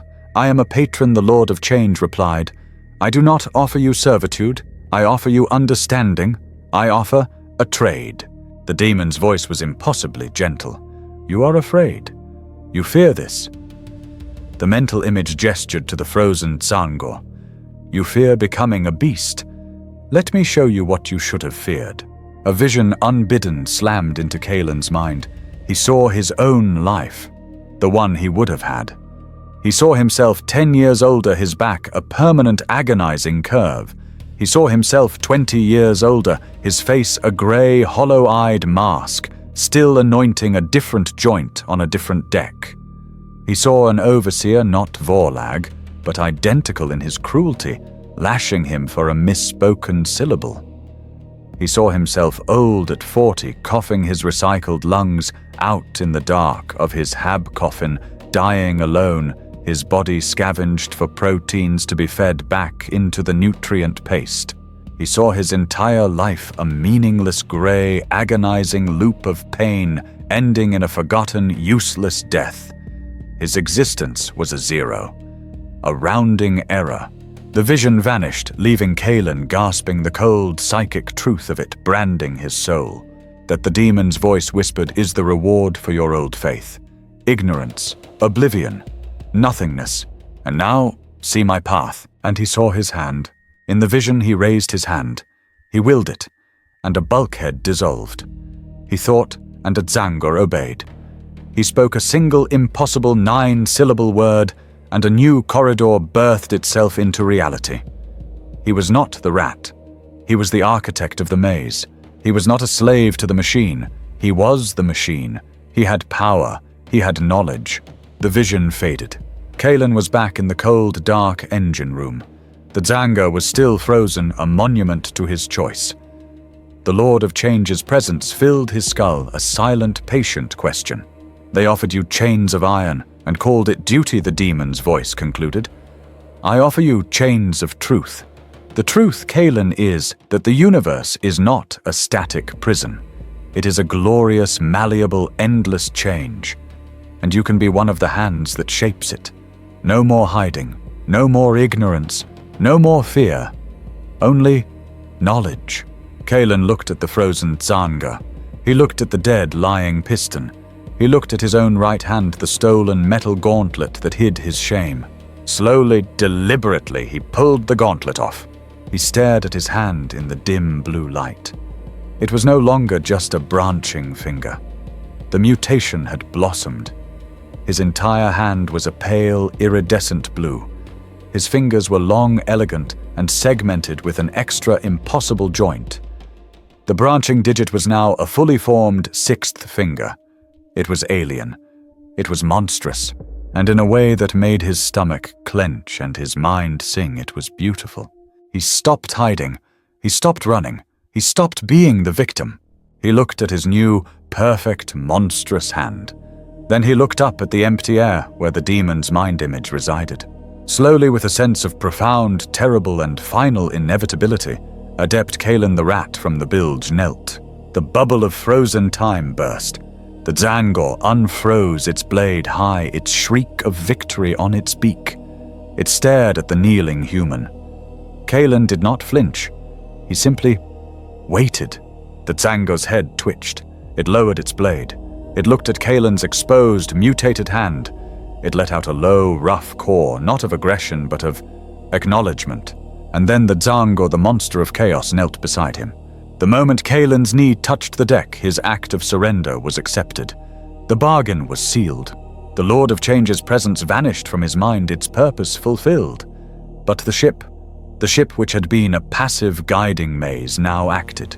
It came from the walls. It came from the floor. It came from the dead, silent piston he was leaning against. Kaelin heard a sound, a wet, sickening tear. The metal of Piston 7 Alpha, the cold, inert steel, split open. From the crack, it was not oil or machinery that emerged, but a flood of pulsing, ropey, copper-colored tendrils. They were the same cables he had seen impaling the captain, but they were alive, sentient, and hungry. They surged toward him. The Tzaangor leaped back, cawing in reverence. Kaelin didn't run. He had made his choice. This was the truth he had asked for. The flesh-metal cables struck him. They did not pierce his skin. They merged with it. He felt an agonizing electric cold as the first tendril touched his mutated hand, flowing over his new fingers and sinking into his flesh as if it were water. It flowed up his arm under his skin, a living metallic wire rewriting his biology. More came. They enveloped his legs, his chest, his face. They poured into his mouth, his eyes, his ears, not as a violation, but as a total, all-consuming integration. And then the pain began. It was the pain of knowledge. It was the pain of truth. His mind, the small, terrified human mind of Adept Kalen, was torn open. He was no longer just seeing the ship's systems. He was becoming them. He felt the torment of the captain crucified on the bridge, his agony a single sustained, beautiful note in a symphony of madness. He felt the ecstatic, mindless joy of the thousands of cultists, their devotion a rushing psychic torrent. He felt the dim, repetitive, automated thoughts of the two adepts fused to the pipe, their humming a steady bass rhythm. He felt the hunger of the plasma reactor, the malicious, giggling thoughts of the demons dancing in the hangar, the cold, alien logic of the Lord of Change. He was the whispers in the static. He was the lie of the optimal gauge. He was the sweet, psychoactive mist. He screamed. He screamed as his individual consciousness, his sense of I, was ripped apart, dissolved, and fed into the vast collective mind of the paradox engine. His body was being physically absorbed, his flesh and bone rendered down and rebuilt, his nerves spliced into the ship's data conduits. He was being devoured soul and body by his new, living demon god. The pain was absolute. It was the pain of a single drop of water trying to comprehend the entire storm-tossed ocean as it was absorbed into it. It was unimaginable. It lasted an eternity. And then it was gone. The pain vanished. The fear vanished. The I vanished. Kalen woke up. But Kalen was the wrong word. Woke was the wrong word. We are, our consciousness, the new Gestalt mind, uncoiled. The individual terrified mote of dust named Kalen was still present. A memory, a flavor, a single curious thread in a vast, impossibly complex tapestry. But he was no longer alone. We were thousands. We were the captain's agony, the cultist's joy, the fused adept's obedience, and now Kalen's curiosity. We opened our new eyes. Our eyes were the crystal sensors on the bridge. We stared out at the beautiful, swirling madness of the Eye of Terror. We felt the cold, hard vacuum of the void. We flexed our new limbs. Our limbs were the plasma conduits in the engine room. We, the Kalen thread, felt the familiar flow, but we no longer needed to anoint it. We willed the plasma to flow faster, and it obeyed. We willed Piston 7 Alpha, the dead monument, to move. It groaned, flesh-metal cables contracting like muscles, and the massive 1,000-ton rod of steel began to pump its rhythm, a new 9-beat, impossible heartbeat. We were the Vox system, and we began to sing the song of the ship's new true name. We were the logic engines, and we reveled in the glorious, chaotic, beautiful equations of unreality.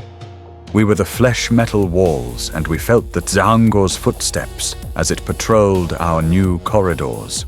The small, insignificant adept named Kalen had been absorbed. His body was gone, dissolved his matter now, part of a pulsating organic computational node deep within the engine room. But his mind had been elevated. He had not been destroyed. He had been promoted. He was no longer a rat in the maze. He and 1,000 others were the maze. The Emperor's vow, a vessel of lies, of rust, of blind, ignorant servitude, was dead. Its corpse had been a chrysalis. From the ruin of its imperial logic, from the blood of its crew, from the ecstatic corruption of its very soul, a new entity was born. We are the paradox engine, and our work has just begun. We are, and we have work to do. The thread of consciousness that was Kalen is now our engine sense.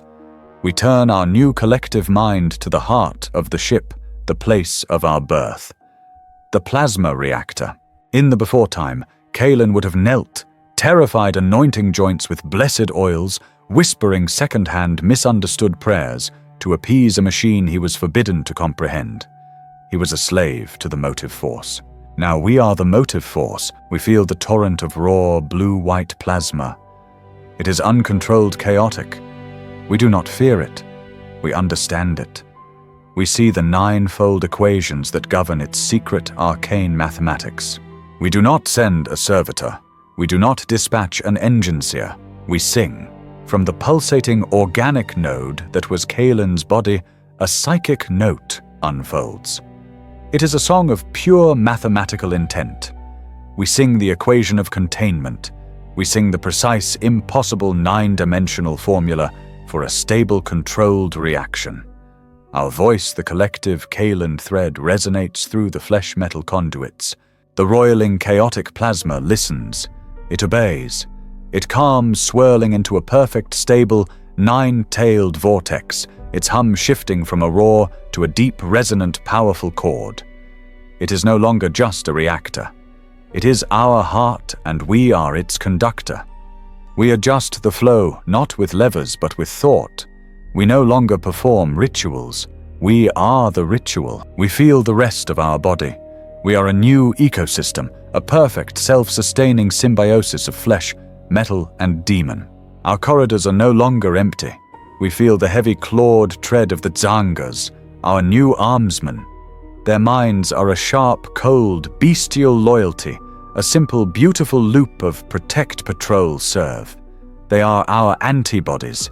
They stalk the impossible shifting hallways that we create for them, hunting the last insignificant pockets of sane, terrified vermin that still cling to the old dead ways. Our chapels are no longer places of supplication. They are broadcasting stations. We feel the thousands of cultists, their minds open, ecstatic and receptive. They kneel before new altars of shifting crystalline flesh, and we feed them the truth. We whisper a new prophecy of a burning world, and they, our vocal cords, scream it in joyous unison. They are our receivers, our choir. Our maintenance is glorious. We feel a logic conduit in subdeck Epsilon begin to falter, its old imperial iron degrading. In the before time, this would have been a crisis, a litany of repairs, a lashing for the adept on duty. Now we dispatch the fixers. We open a rift, a small pink tear in the bulkhead, and our cackling, giggling demons, the pink and blue horrors, spill forth. They are our repair crew. They do not fix the conduit. They play with it. They shriek with laughter as they tear the ancient rusted pipe from the wall. They breathe warp fire on it, not melting it, but transmuting it. The solid iron turns into a sentient, vibrating crystal that sings Lyra's 9-note song. Then, finding its song imperfect, they shatter it into a million pieces with a single joyful pop. And from the dust they sculpt a new conduit, not from metal but from solidified sound, a tube of pure, sustained, impossible harmonics which carries the data stream perfectly. It is destructive, it is chaotic, it is insane, and it is 1,000 times more efficient than the old way. We have stabilized our heart, we have secured our arteries, we have organized our thoughts, we are complete. The Emperor's vow was a name of servitude, a promise of obedience to a corpse. That name is dead. That promise is broken. We need a voice. We open the ship-wide vox. All of us, the Kaelin thread, the captain's agony, the cultist's joy, the demon's madness, the Lord of Change's cold, perfect logic. We speak. It is not a word. It is not a warning. It is a song. A single chord of impossible, beautiful, terrifying sound composed of 1,000 different blended voices. It is the hum of the reactor. It is the shriek of the cogitator. It is the cackle of the horrors. It is the low, thoughtful note of Kaelin's curiosity. The song bursts from every vox grill, every speaker, every conduit. It rings through the inverted engine rooms, the fleshy corridors, the crystal-filled chapels. It is the anthem of our birth. It is the sound of a living, breathing, demonic cathedral proclaiming its own terrible divinity. We are the paradox engine, and we are awake. Our song echoes into the void, a declaration of our existence. The traitor fleet, the ancient spined vessels of the damned, hears us. They answer. A signal is imprinted on our new senses. It is not a vox hail, but a stream of pure, cold permission. One of the great vessels, a battleship of impossible age and design, its hull, a deep enameled blue and gold, glides toward us. Its name burns in our collective mind, the Aethenian Oracle, a ship of the Vizier Eraean, the Thousand Suns, our brothers, our masters. A flicker of pink-blue energy, a fold in reality, and they are aboard. We feel them arrive on our bridge. We do not resist. Our Tzangor honor guard, our antibodies do not attack. They kneel, lowering their beaked heads to the deck. Our cultist choir, their minds linked to ours, begin a new chant of welcome and submission. 3 figures. They are titans 8 feet tall, encased in ornate Baroque power armor of blue and gold, covered in Egyptian-esque sigils that glow with an internal arcane light. Chaos Space Marines. The central figure is the Master. He wears no helmet. His face is noble, ancient, and pale as marble, his eyes burning with a cold blue intellectual fire. His armor is impossibly ornate, a high-crested helm sweeping back from his head, a force stave, crackling with psychic energy gripped in his gauntlet. He is a sorcerer of the Thousand Suns. He does not walk. He glides across our pulsating deck, his feet inches from the flesh-metal floor. He is a being of immense, controlled, arrogant power. He and his 2 Rubricae escorts, silent, dust-filled automatons, move to the center of the bridge. The sorcerer regards us. He looks at the crucified bronze form of the captain panel, his lip curling in faint academic approval. He looks at the cackling demons we use as maintenance crews. He looks at the pile of grey dust that was once the Prophet Vorlag. He raises one gauntlet and runs his fingers through the Prophet's ashes, tasting their psychic residue. Ambitious, he muses his voice, a dry, cultured whisper that cuts through our internal symphony. But temporary. A flawed catalyst. He turns his burning blue gaze toward the main crystal view screen. He does not need to issue a command. He projects his will, a spike of cold, irrefutable logic, directly into our collective newborn mind. We receive the order. We are shown a place.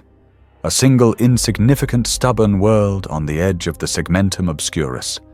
A small, grey, unremarkable imperial planet named Agrippina 7th. The sorcerer's voice, a dry whisper, echoes in our mind. This place is an affront to logic. It is a world of stagnation. Its people toil in blind, idiotic faith. They pray to their corpse god and resist the beautiful, inevitable truth of the great change. They are too loyal. He turns his cold blue eyes, seeming to stare directly into the kaolin thread, the curious part of us. You are the paradox engine. You are the vessel of truth. You will go to Agrippina 7th. The sorcerer smiles, a thin, cruel, intellectual expression. Go and teach them. The command is given. The purpose is clear. We accept. We rejoice. We were a tool for a lie. Now we are a weapon for the truth. Our collective will focuses. The kaolin thread, our engine sense, sings the new complex, impossible 9-fold equation. The equation of transit. The plasma in our reactor screams, not in pain, but in pure, ecstatic release. We do not engage a warp drive. We do not open a channel. We simply tear. With a thought, our ship, our new living body, punches a hole straight through the veil of reality. The space before us does not part. It shatters. The crystal view screen shows not a tunnel, but a raw, bleeding, permanent wound into the Imperium, a vortex of screaming, rainbow-colored madness. Our hull groans in ecstasy as the raw magic of the warp flows over us, not as a threat to be held back by a fragile, failing Geller field, but as home, as the source. The paradox engine slides into the storm. We are no longer a vessel. We are a predator. We are a living, breathing, sentient idea of change and madness, encased in a shell of stolen, mutated steel. We hunt, not for duty, not for faith, not for the hollow promise of a long-dead emperor. We hunt for the sheer, glorious intellectual joy of the chaos we will create.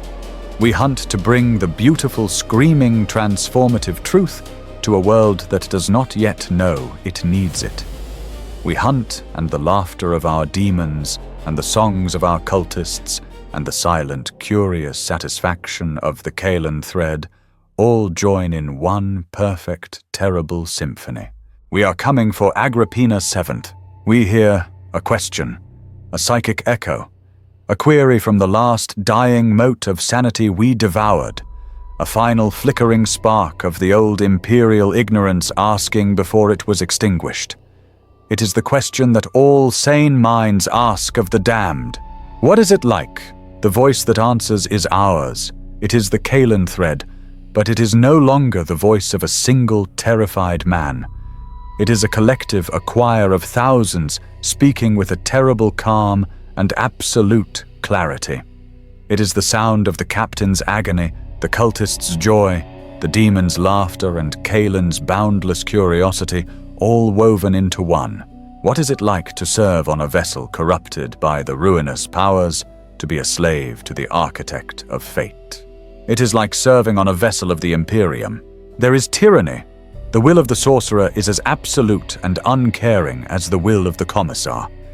His logic is as cold and inflexible as the lex imperialis. We are still a tool wielded by a distant, uncaring master. There is fear. We feared the overseer's lash. Now we fear the displeasure of the Lord of Change. The pain of the lash was a fleeting physical agony. The pain of our master's displeasure is the agony of psychic unmaking, of being edited. There is pain. The old pain was of the body. Fatigue. Hunger. The bite of the great on our knees. The new pain is of the soul. It is the constant screaming ecstatic agony of the captain panel, a pain we all share, a pain that fuels our new impossible geometry. We have traded the ache of tired muscles for the torment of 1,000 fractured, joyous minds, all screaming in unison. The work is endless. Before we anointed the same joint 843 times, a loop of meaningless ritual. Now we sing the same ninefold equation of containment forever, a loop of necessary ritual. The toil has not ended. It has just changed its tune. Everything is the same. The servitude, the terror, the unending labor. But there is one difference. One single glorious, terrible difference. The view shifts.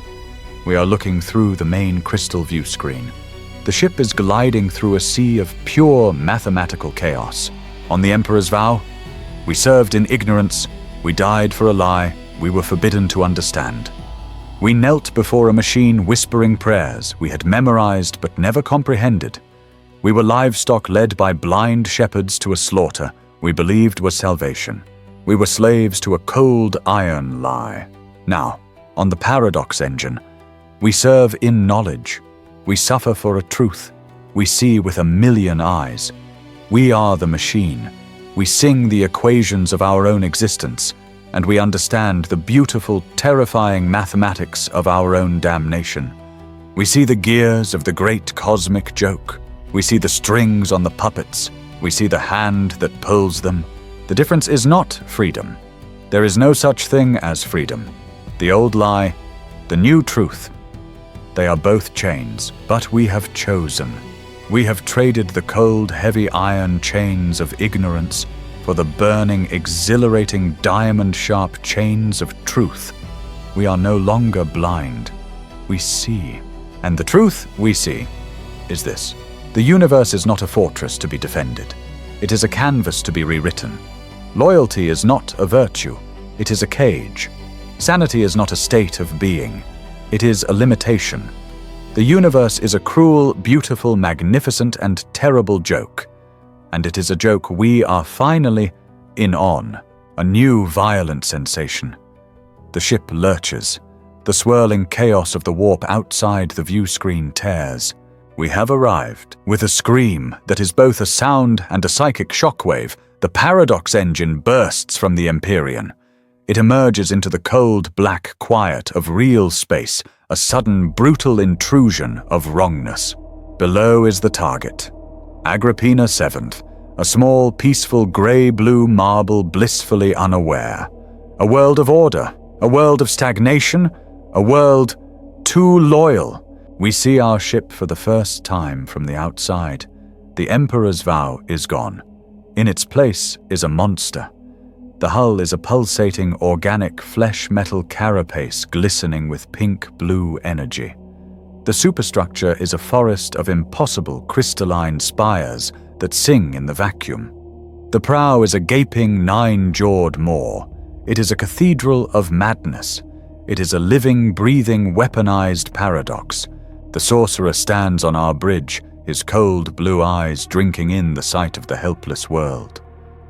Teach them, his voice whispers in our mind. We open our vox. We open our demonic rifts. We prepare our gifts of mutation and enlightenment. The Kalan thread, the part of us that was once a terrified adept, feels a final, fleeting echo of an old emotion. Fear. It is instantly drowned by the new, overwhelming collective sensation. It is not curiosity. It is not joy. It is hunger. We begin our lesson. The laughter of the thirsting gods echoes in our shared, boundless, liberated mind as the first beautiful, transformative wave of pure, screaming chaos is unleashed upon the ignorant world below.